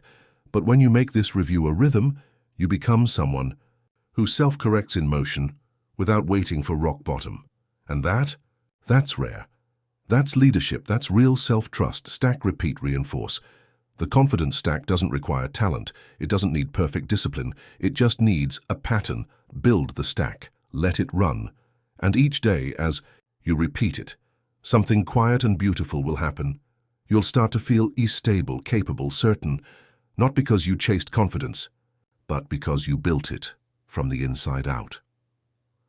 When you miss a day, the rule of recovery. Missing once is human. Missing twice is identity. Let's be real. You're going to miss a day. You'll sleep in. You'll get sick. Life will hit hard. Motivation will go on vacation. And in that moment, a quiet voice will whisper, and see, you're slipping. You're not built for this. You always fall off. And if you believe that voice, the whole pyramid starts to wobble. Because the real danger isn't in missing a habit. It's in what that miss begins to mean about you. Let's rewrite the rule right now. Missing once is data. Missing twice is direction. In other words, miss a day, you're still in the game. Miss 2 in a row, your brain starts creating a new habit, one of retreat. This is called the rule of recovery, and it's one of the most underrated skills of self-leadership. Not just doing the thing, but getting back to doing the thing without spiraling out of control, because absolute confidence doesn't come from being perfect. It comes from trusting that you'll return. The psychology of the spiral. Here's what usually happens. You miss one day, no big deal. But instead of noticing that and moving forward, you attach meaning to it. You say things like, "Asitcha, I've already broken the streak. I'll just start fresh next week. Maybe this isn't for me. Ugh, I failed again." What started as one skipped action turns into self-punishment, and punishment doesn't lead to progress, it leads to pause, long pauses, sometimes permanent ones. But high-trust people, the kind who know they can, count on themselves, don't let the narrative take over. They zoom out, recovery over recovery. Return, without drama. Let's simplify this. Recovery is the habit of coming back, without needing a breakdown, apology, or 3-week reset. You missed a day. Cool. Return. No guilt, no theatrics, no grand plan. Just return. Because the only thing more potent than being consistent is being resiliently consistent. One habit break doesn't destroy you, but the identity spiral that follows it will, if you let it. Tools for Fey recovery. Let's make recovery a skill set, not a mystery. The bounce back cue. Have a phrase you tell yourself when you miss a day. Something like, "I missed a moment, not my mission." "Oh, today's a new rep."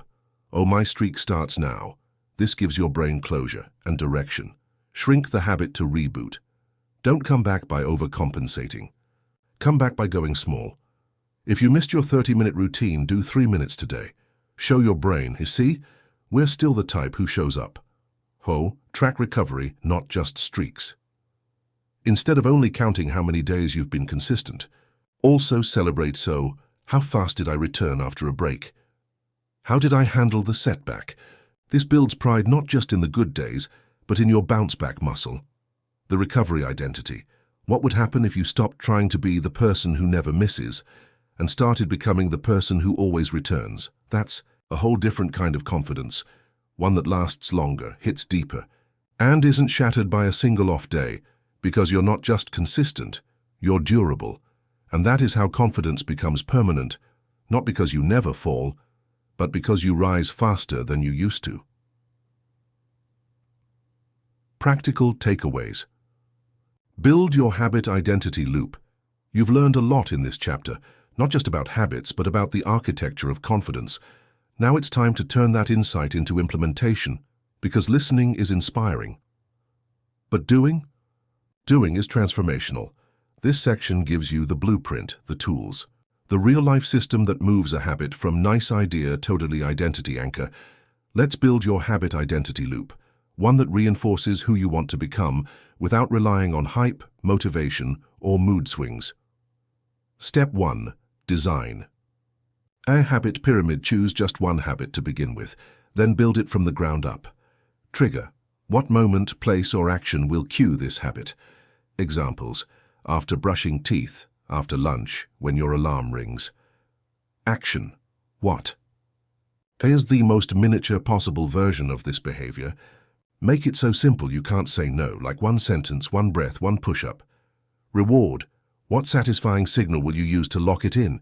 Examples. A smile, a journal checkmark, music, self-acknowledgement. Remember, a well-designed habit doesn't rely on willpower. It runs on a pattern. Step 2. Link it to identity. Now answer this one question, clearly, in writing. What kind of person does this habit prove I am? Examples. If you write every morning, I'm a disciplined, creative person who shows up. If you walk daily, I'm someone who takes care of their body and energy. If you post your work, I'm someone who speaks up and owns their value. This is where confidence starts, by giving your brain a story to believe in and then feeding it proof. Step 3. Track the pattern, not the perfection. You're not building a streak. You're building a system. Track days you showed up, even imperfectly. Use a habit tracker or notebook and log. Show up day, even partial effort. Missed day, but with awareness. Recovery day, bounce back. After a miss. This builds a meta habit. I am someone who keeps track of how I'm becoming who I say I am. It's not neurotic. It's intentional. Step 4. Speak the identity. Out loud once a day, speak one sentence that confirms the story you're creating. I am someone who leads themselves. I show up, even when I don't feel ready. My habits are my confidence. Say it in the mirror, on a walk, in your journal. It doesn't matter how awkward it feels. It matters that you install it. Step 5. Review and reinforce weekly, once a week. Pause and reflect. Ask, what actions reinforce the identity I want? What moments pulled me back into my old self? What small shift can I make next week to double down? No shame, no drama, just alignment. That's what keeps the loop alive. Reminder, one habit is enough for now. Don't try to rebuild your entire life overnight. Start with one habit that proves a powerful identity. Let it anchor, let it run. And then, when it's automatic, stack the next one, because momentum isn't built in intensity, it's built in layers. Final thought, you don't need to feel ready, you just need to start. Confidence isn't waiting for you. It's being built by you, today in this following action, in this next proof point. You already know what to do, you already have the system. Now build the loop, because every small habit you repeat isn't just changing your behavior, it's rewriting who you believe you are. From habit to identity, so here we are. You've seen that confidence isn't about charm. It's not about being loud. And it's definitely not about waking up every day feeling motivated. Confidence, the kind that lasts, is habitual. It's subtle, quiet, repetitive. It's not something you wait for. It's something you build beneath the surface until it becomes part of your psychological architecture. You've learned to treat each habit like a vote, to structure your day like a signal, to recover when you miss a beat, without self-destruction. To speak identity into existence through action, and now it's time to zoom out, because habits don't just change your behavior, they change your belief system. They change what you expect from yourself, and over time, they create the rhythm of someone you trust. That's the goal of this work, not just results, but self-reliability. When you can trust yourself, everything changes. Now, in the next chapter, we go one layer deeper, because behind every habit, behind every action, behind every goal is a decision, and behind every decision is a pattern of focus. So Chapter 8 is about learning to master your attention, to control the inputs that shape your beliefs, your energy, and your identity. Because if confidence is the muscle, then the focus is the fuel. And in a world that's constantly hijacking your attention, the most powerful thing you can do is reclaim it. Let's get into it. The most valuable thing you own is your attention. You think the most valuable thing you have is your time.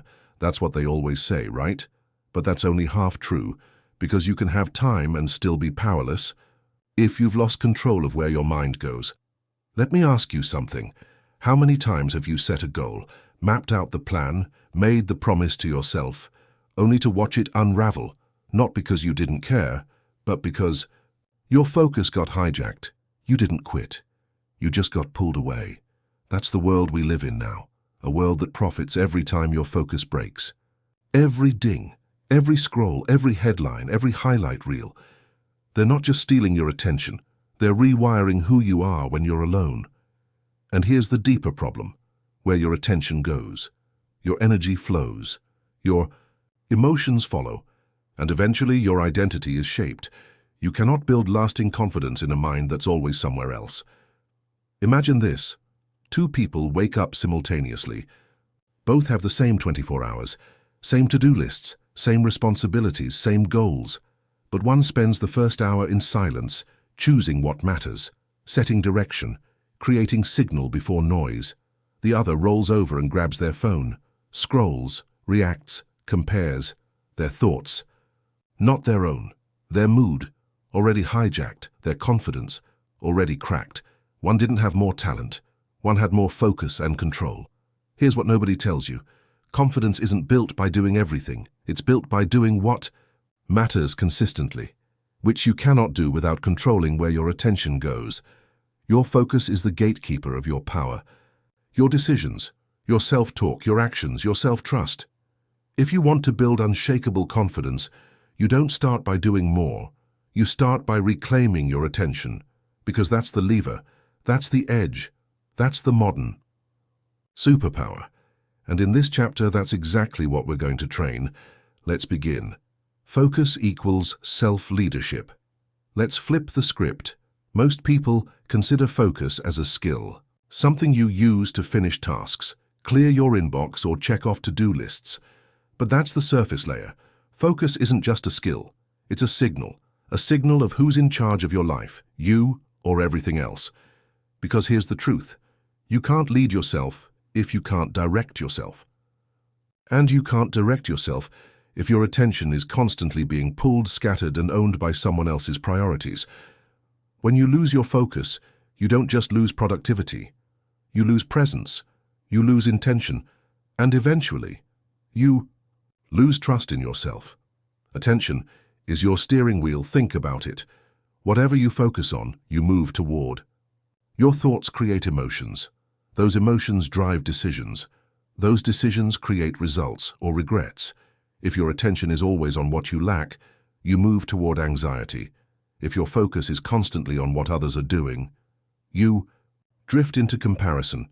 If you obsess over problems you can't control, you fall into helplessness. But when you choose your focus consciously, even for 5 minutes, you reclaim the steering wheel. You become the kind of person who says, "This is what I care about today. This is what I'm building. This is who I am, even in chaos." That's self-leadership, and most people never taste it because their attention has been outsourced. The hidden cost of split attention. Every time you jump between tabs, every time you check your phone while trying to write, work, or reflect, you're not just switching tasks, you're telling your brain, "This moment doesn't deserve my full presence." And here's the scary part. The brain remembers that. It adapts to that. It begins to assume that nothing deserves your full attention, not your goals, not your habits, not even your own thoughts. That's when self-leadership dissolves silently, not in one dramatic failure, but in 1,000 micro-abandons. Focus is your loyalty to yourself in real time. Leaders choose focus before action. Great leaders, not just CEOs but people who lead their own lives, always choose to focus first. They don't start the science day by reacting. They start it by deciding what deserves my attention, what doesn't, what will I allow in and what will I filter out. That's not productivity. That's protection. That's how they shield their energy from chaos and build their confidence in silence. And it's available to you every day. You don't need to meditate on a mountain. You don't need to delete every app. You just need to pause and say, "Today, I decide what I give my mind to, because what I give my mind to, I become." Section 3, the invisible confidence killer, mental clutter. This section speaks directly to the hidden weight we carry, not from what we're doing, but from what we're holding in our minds. It's emotional, practical, and written too. Help the listener recognize and finally clear the noise that quietly drains self-trust. The invisible confidence killer, mental clutter. You ever feel exhausted? But you haven't really done anything. You didn't run a marathon, you didn't solve a crisis. But somehow by noon your brain feels like it's buffering. That's not laziness. That's not a lack of discipline. That's mental clutter. The invisible load that's killing your clarity, your presence, and slowly your confidence. Because when your mind is overloaded, you start to believe a dangerous lie. Maybe I just can't handle it all. Maybe I'm not built for focus or consistency or leadership. Maybe I'm the problem, but you're not the problem. The clutter is, and it's time to clean it up. Your brain wasn't built for tabs. Let's go inside your mind for a second. Imagine every open task, unfinished thought, unread message, or unanswered question as an open tab in your mental browser. Now imagine 37 tabs open. Music is playing from one of them. Notifications pinging every few minutes. Pop-ups, autoplay. And somewhere behind it all is the thing you actually wanted to focus on. That's not failure. That's overload. And the science backs it up. Researchers call this attention residue, the mental drag you carry from task switching, even when you think you've moved on. It's why it takes 20+ minutes to refocus after a distraction. It's why multitasking isn't efficient. It's self-erasing. The result? You feel fragmented. You start things and don't finish them. You can't remember what you were doing 2 minutes ago. And slowly you stop trusting yourself to follow through. That's the erosion of confidence, done silently, day after day. Mental clarity. Mental credibility. Let's be clear. Confidence isn't about hype, it's about mental credibility. The quiet belief that says, I can rely on myself. I can think clearly. I know where my focus is. I'm not chasing 19 things. I'm building one thing at a time. And you cannot feel that way when your brain is filled with noise. Noise from inputs, noise from expectations, noise from your own to-do list. Noise from the pressure to do more when you haven't even had a complete thought today. So what's the solution? It's not escaping life. It's learning to clear the cache. Clearing the clutter. You don't need to shut down your mind. You just need to declutter it with intention. Try this daily. The morning dump. Take 5 minutes and write down everything that's bouncing in your head. Don't edit, just empty. What you're worried about, excited about, avoiding. The 3-thing rule. Don't try to conquer the world. Pick 3 meaningful focuses for your day. If it's not one of the 3, it's background noise. Close open loops. That email you keep avoiding? The apology you need to make? The task you're half doing? Close it. One loop closed clears 10 mental tabs. This isn't productivity advice, this is mental hygiene. Because your brain is your instrument. And when it's clear, you don't just think better, you believe better. You believe in yourself. You are not broken. You are just overloaded. And overload isn't a character flaw, it's a system flaw. Now we fix the system, the confidence drain of comparison loops. Let's talk about one of the quietest, most powerful confidence killers out there. It doesn't scream, it doesn't attack, it just whispers. You should be further along. Look at them. They've already done it. Why haven't you figured it out by now? This voice doesn't come from you, it comes from the loop, the endless, silent, daily scroll of other people's wins, milestones, physiques, launches, love stories, and curated joy. And here's the trap. Every time you give attention to someone else's results, you start questioning your own identity. The loop begins innocently. You go online for inspiration. You tell yourself you're just checking in to see what people are up to, just learning from others.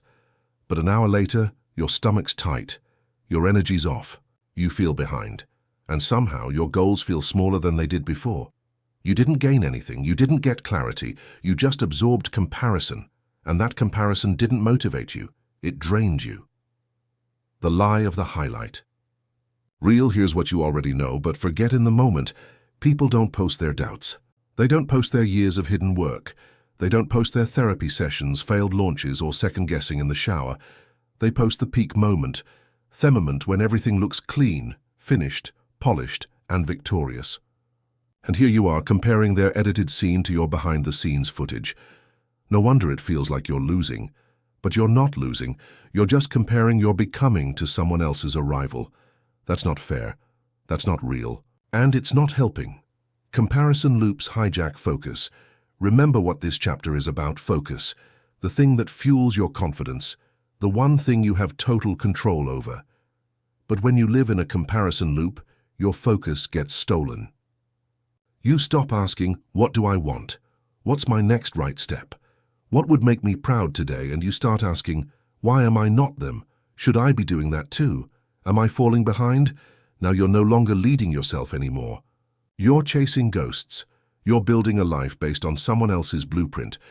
And even if you win that race, it won't feel like yours. Unfollow to refocus. Sometimes building confidence isn't about adding more. It's about subtracting what steals it. That might mean muting people who trigger unhealthy pressure, logging off when your mind starts to spiral, saying no to content that clouds your lane. Spending less time watching and more time creating. You don't need to disconnect from the world. You just need to protect your mental lane, because every time you reclaim your focus, you reclaim your energy. And every time you reclaim your energy, you rebuild self-trust. Choose depth over display. Here's a shift for you. Don't measure yourself by how visible your progress is.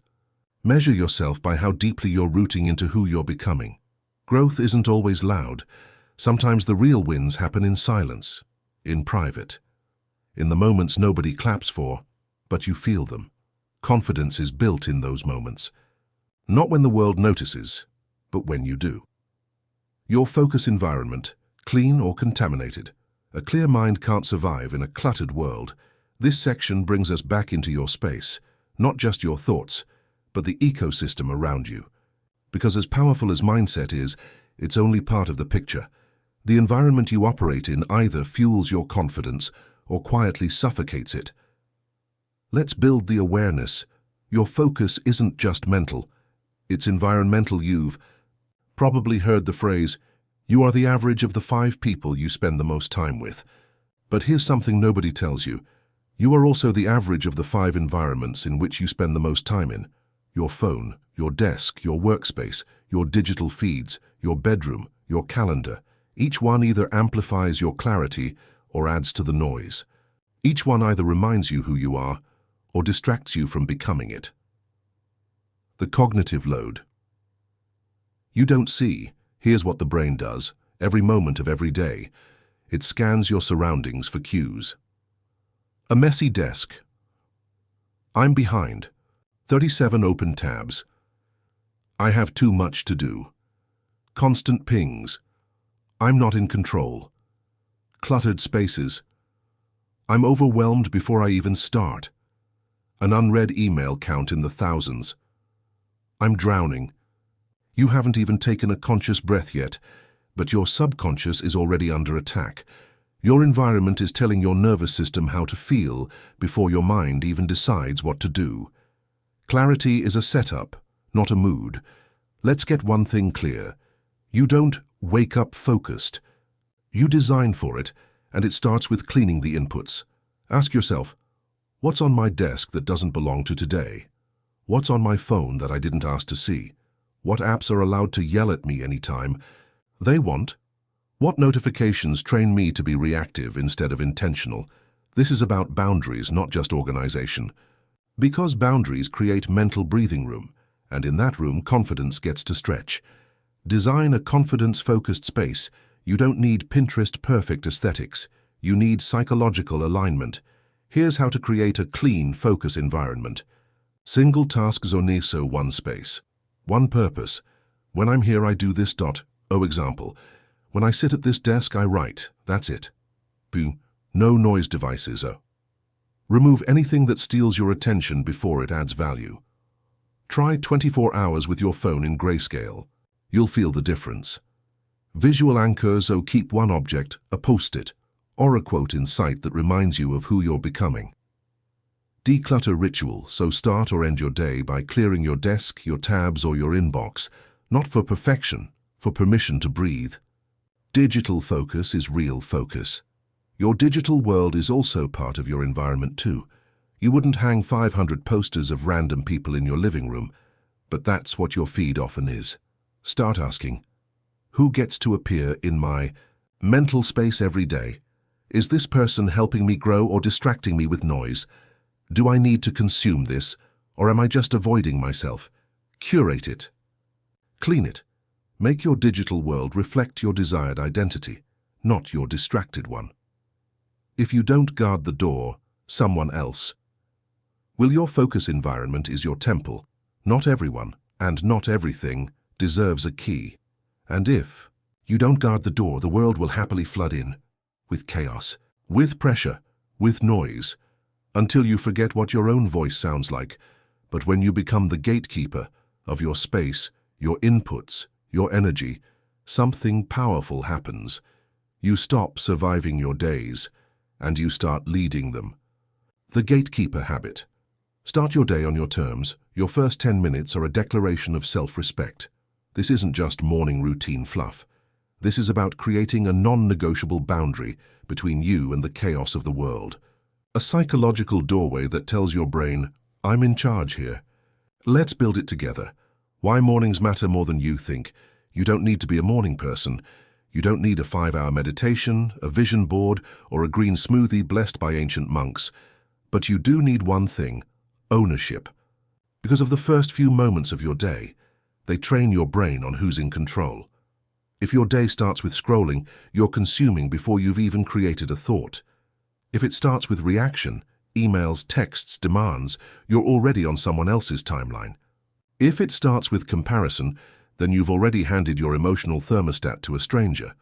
The truth is this: your day doesn't begin when you wake up. It starts when you choose what to focus on. The gatekeeper habit. Let's create a simple, powerful ritual, one that you can repeat daily to build presence, clarity, and momentum.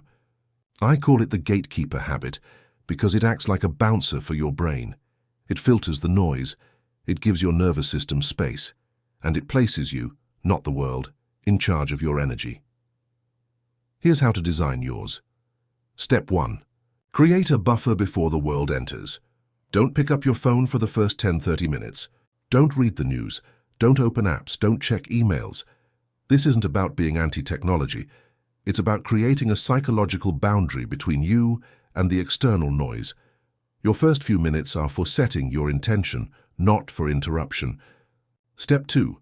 Ground your focus in identity. Use this time to connect with who you want to be today. Ask yourself, who am I becoming? What matters today? How do I want to feel while I work, create, connect? Say it out loud. Write it. Think it in silence. It doesn't matter how. It only matters that your first thoughts come from within, not from algorithms. Step 3. Anchor it with a micro-practice. Choose one small 2 to 5 minute action that reinforces your focus.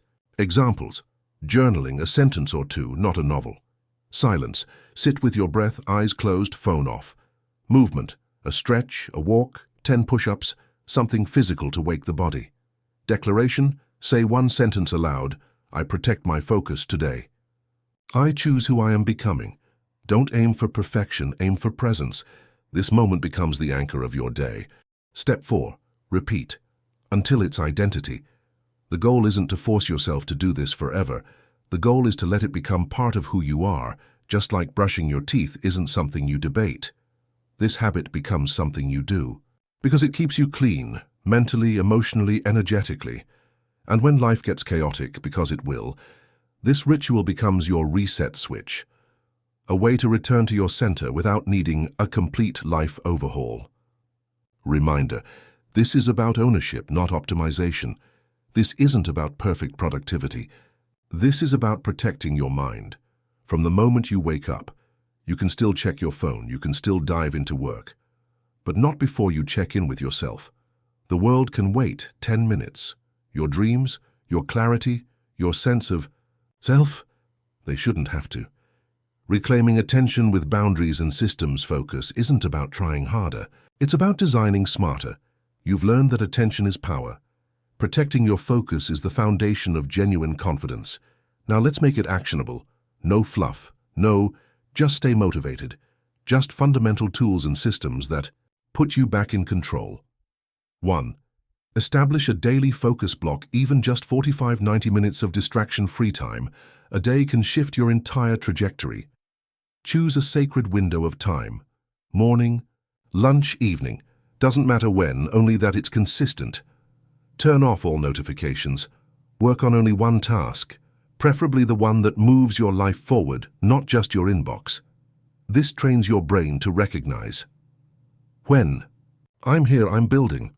2. Set digital fences for your apps. Move social apps off your home screen. Out of sight, out of reach. Use tools like Freedom, Forest, or Cold Turkey to block distractions during focus hours. If you must use social media, set a purpose plus time limit before opening it. Example, I'm replying to comments. 15 minutes, then I'm out. Discipline is hard, design is easier. 3. Use the one-tab rule. No more 19 open tabs. No more task switching chaos. Keep only one browser tab open while doing focused work. If you need another resource, finish the current one or write it down for later. This reduces mental tabbing too, the inner multitasking. That exhausts your brain. One window, substantion, one lane. Less noise, more clarity. 4. Subtract before you add. Want to sharpen focus. Don't ask what you need to add. Ask what you need to remove. What drains you daily but adds no value.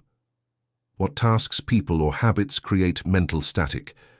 What could you pause, mute, unfollow, or delay this week? Every key. Subtraction is a vote for clarity.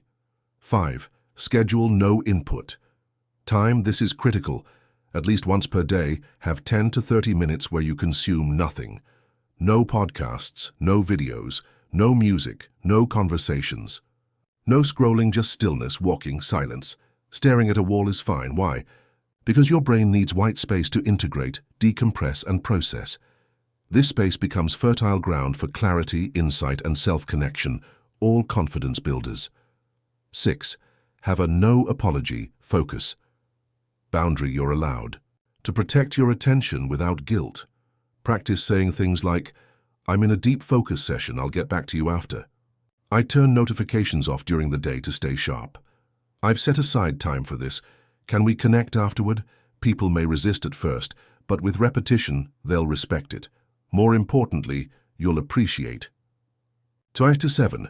The weekly focus check-in. Once a week, ask yourself, what stole my focus last week? What helped me stay centered? What will I adjust this week to stay clearer? This 10-minute ritual cultivates self-awareness and over time fosters self-mastery. Bottom line, confidence doesn't come from doing everything.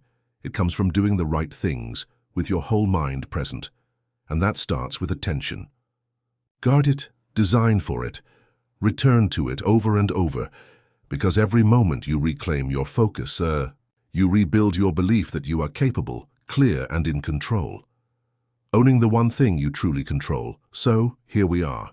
You've just spent time reclaiming the most valuable asset you have, your attention, not your money, not your calendar. Not even your time, your focus. Because where your focus goes, your energy, your decisions, and your identity follow. Now you understand. Confidence doesn't grow in chaos, it grows in clarity, and clarity is something you can create with systems, with space, with self-respect. Here's the truth most people miss. You don't need to do more to be powerful. You just need to protect the energy you already have and point it in the right direction. One moment of deep presence, one choice to pause instead of scrolling, one boundary that protects your mental lane. That's how confidence grows. Not in noise, but in ownership. And yet, even when you protect your focus, life won't always cooperate. Storms come. Plans break. People disappoint. Your focus will wobble. Your energy will dip. Your clarity will fade. So in the next chapter, we're going deeper. Because what separates the momentarily confident from the consistently grounded isn't just focus. It's emotional endurance. The ability to stay steady when the world shakes, to keep showing up when motivation leaves, to hold your identity even when your emotions try to rip it from you. That's what Chapter 9 is about. Emotional endurance and how to stay steady in storms. Take a breath. We're about to train the part of you that shows up no matter what. Let's go. Chapter 9. Emotional Endurance. How to Stay Steady in Storms. Introduction. The truth. Nobody wants to admit. Everyone wants motivation. Everyone wants consistency. Everyone wants that steady energy that powers growth. But here's what most people don't realize. You don't need more motivation. You need more emotional endurance. Because real life, it doesn't care about your goals. It doesn't pause when you're tired. It doesn't make success easier just because you really want it this time. Storms will come. People will disappoint. You'll face self-doubt, confusion, loneliness, and frustration again and again. The question isn't whether that will happen. The question is, will you still show up? That's emotional endurance, and this chapter will help you build it layer by layer. What is emotional endurance, really? Most people think endurance is about willpower, that it's about pushing harder, gritting your teeth, forcing yourself forward, but that's not sustainable. Emotional endurance is deeper. It's the ability to hold space for your emotions without becoming them. It's being able to say, I feel overwhelmed, but I'm not going to quit. I feel scared, but I'm still going to take the next step. I feel tired, but I still know why I started. It's not about ignoring your emotions. It's about leading yourself through them. Why most people break down, Most people don't fail because they're lazy. They fail because they've never learned how to keep going when it stops feeling good, and it will stop feeling good. The new job becomes routine. The fitness streak gets boring. The business plateaus. The relationship hits a conflict. The feedback dries up. Suddenly that spark you had, gone. And in that moment, most people mistake emotional resistance for a sign they're on the wrong path. But it's not. It's just a signal. You've hit the part where growth begins. Because growth doesn't start with momentum. It starts with resistance. And your ability to move through that resistance without collapsing, overreacting, or giving up. It is the foundation of your confidence. The two enemies, emotion. Dumping and emotion suppression. There are two ways. People sabotage their endurance. Emotion dumping. They feel something, stress, anger, shame, and immediately dump it into the world. They blow up, they quit, they spiral on social media, they vent to the wrong people, they abandon the work. The result? They never build the strength to hold discomfort. They bleed emotion instead of processing it. B. Emotion suppression. They pretend everything is fine. They stuff it down, wear a mask, force a smile, stay positive, but inside the pressure builds and eventually it explodes or erodes. Neither of these is emotional endurance. Endurance is the middle path. You acknowledge what you feel, but you stay grounded in who you are. The anchor and allow method. Here's a tool I teach clients and then use myself when emotions feel like a storm. Step 1. Anchor in identity. Before you react, pause, breathe, ask. What's true about me even in this emotion? Who am I even in this storm? Maybe it's, I'm someone who keeps going. I'm someone who makes decisions from values, not moods. I'm someone who doesn't run from discomfort. That's your anchor. Step 2. Allow the emotion without escalation. Sit with what you feel, but don't add stories to it. Feel sad? That's okay, but don't turn it into, I'm a failure. This always happens to me. I'll never succeed. Feel fear? Let it be there, but don't let it drive the wheel. You are not your emotions. You are the space they pass through, and the more you practice allowing, the faster they move through. 5. Storm season practices for inner strength. When life gets hard, don't abandon your routines, even if you scale them down. Here are 5 emotional endurance builders for your hardest days. Minimum daily standard pick. One tiny thing you'll do no matter what. 1 page read, 1 sentence journaled, 1 glass of water, 1 minute of breathing. Keep the habit of showing up alive, even at 1%. 2. Phone-free mornings. Do not invite chaos into your head first thing. Your mind is most vulnerable in the first 30 minutes. Protect that window as if it were sacred.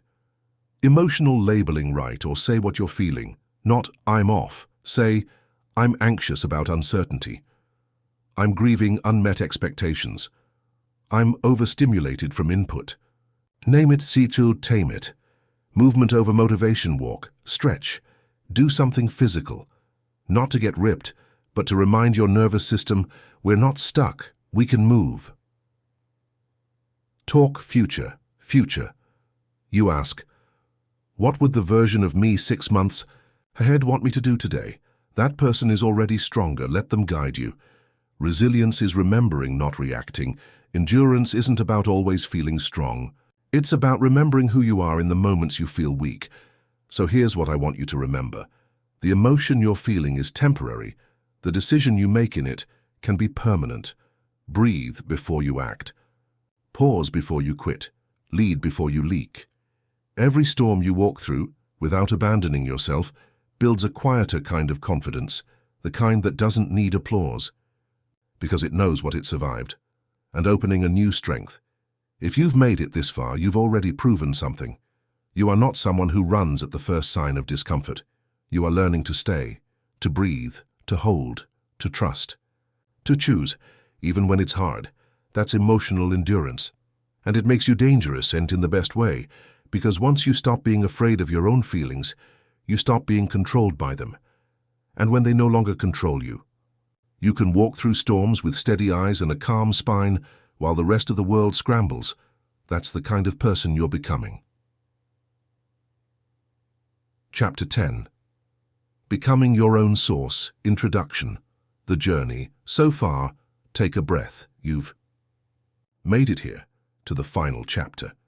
You've walked through self-doubt, rewired your inner voice, trained your confidence like a muscle, learned the power of small wins, redefined your identity, and discovered how to protect your focus and endure emotional storms.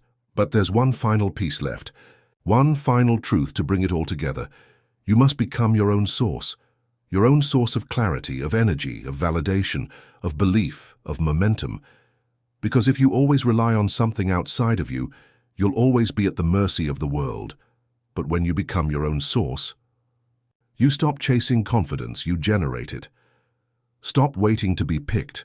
Most people spend their whole lives waiting for permission, waiting for recognition, waiting for someone to believe in them first. They wait to be picked. By a company, a partner, an investor, a friend group, a mentor, a gatekeeper. But here's the truth. No one's coming to crown you. No one's going to knock on your door and say, "It's your time." You have to pick yourself. You have to become the source of your own green light. You don't need to wait to feel ready. You don't need someone to approve your dream. You don't need 10 more tutorials or a viral moment or the perfect conditions. You just need a decision. I am choosing myself. Recognize your power is already with you. Here's what most people never realize. You already have everything you need. You've felt pain. And you're still here. You've started again, met more than once. You've learned, grown, failed, risen, doubted, hoped, cried, smiled, and showed up. That's not a weakness. That's proof. You are already powerful, not because you've done everything perfectly, but because you've kept going anyway. And from this point on, the question is no longer, am I enough? The question is, what could I create if I finally acted like I already am? Tree. Confidence is the byproduct of alignment. If you want to feel strong, don't fake it. Live aligned. Confidence isn't about being loud. It's about being congruent. It's when your actions match your values, when your habits match your vision, when your self-talk matches your truth, when your environment matches your energy, when your boundaries match your worth. You don't need a bigger following.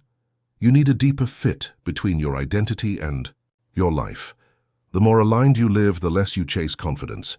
You simply become it. Make the choice. Daily, you will have days when you forget everything in this audiobook. You will fall back into comparison. You will want to quit. You will doubt yourself again. You will feel small, overwhelmed, and tired. That's okay. Growth is not a straight line. It's a spiral. You return to the same lessons, but from a higher perspective. So don't aim to be perfect. Aim to choose again. Each day ask, what would the most grounded version of me do today? How can I protect my energy? What action would make me proud by bedtime? And then do that. One moment of alignment, one honest action, one grounded breath, again and again. That's how you become someone unshakable. The quiet power of becoming. The real goal was never to crush it. It was never to impress others. The real goal, to become someone you respect, someone who knows who they are, even when it's hard, someone who shows up when it matters, even when no one's watching, someone who trusts themselves, not because they always win, but because they always return to the path. This journey you're on, it doesn't end here. This is just one leveling up, one layer peeled back. There's more ahead, always more. But now you have the tools, you have the truth, you have yourself. You're no longer waiting for something to click. You're no longer chasing clarity. You're becoming it. Final outro. Your future has been waiting for you. If you take one thing from this audiobook, let it be this. Everything changes when you stop outsourcing your power and start reclaiming it. No one else gets to define your worth. No algorithm, no title, no bank balance, no past version of you. From this moment forward, you are the author, you are the voice, you are the gatekeeper, You are the storm and the shelter. You are the one you've been waiting for. This is your life. And it's time to live it on your terms. No more permission, no more pretending, no more shrinking. Choose yourself. Lead yourself. Become the kind of person who never has to be rescued again. The future isn't something you wait for. It's something you walk into, and with steady eyes and a quiet fire that doesn't go out. Welcome to the future. Let's go.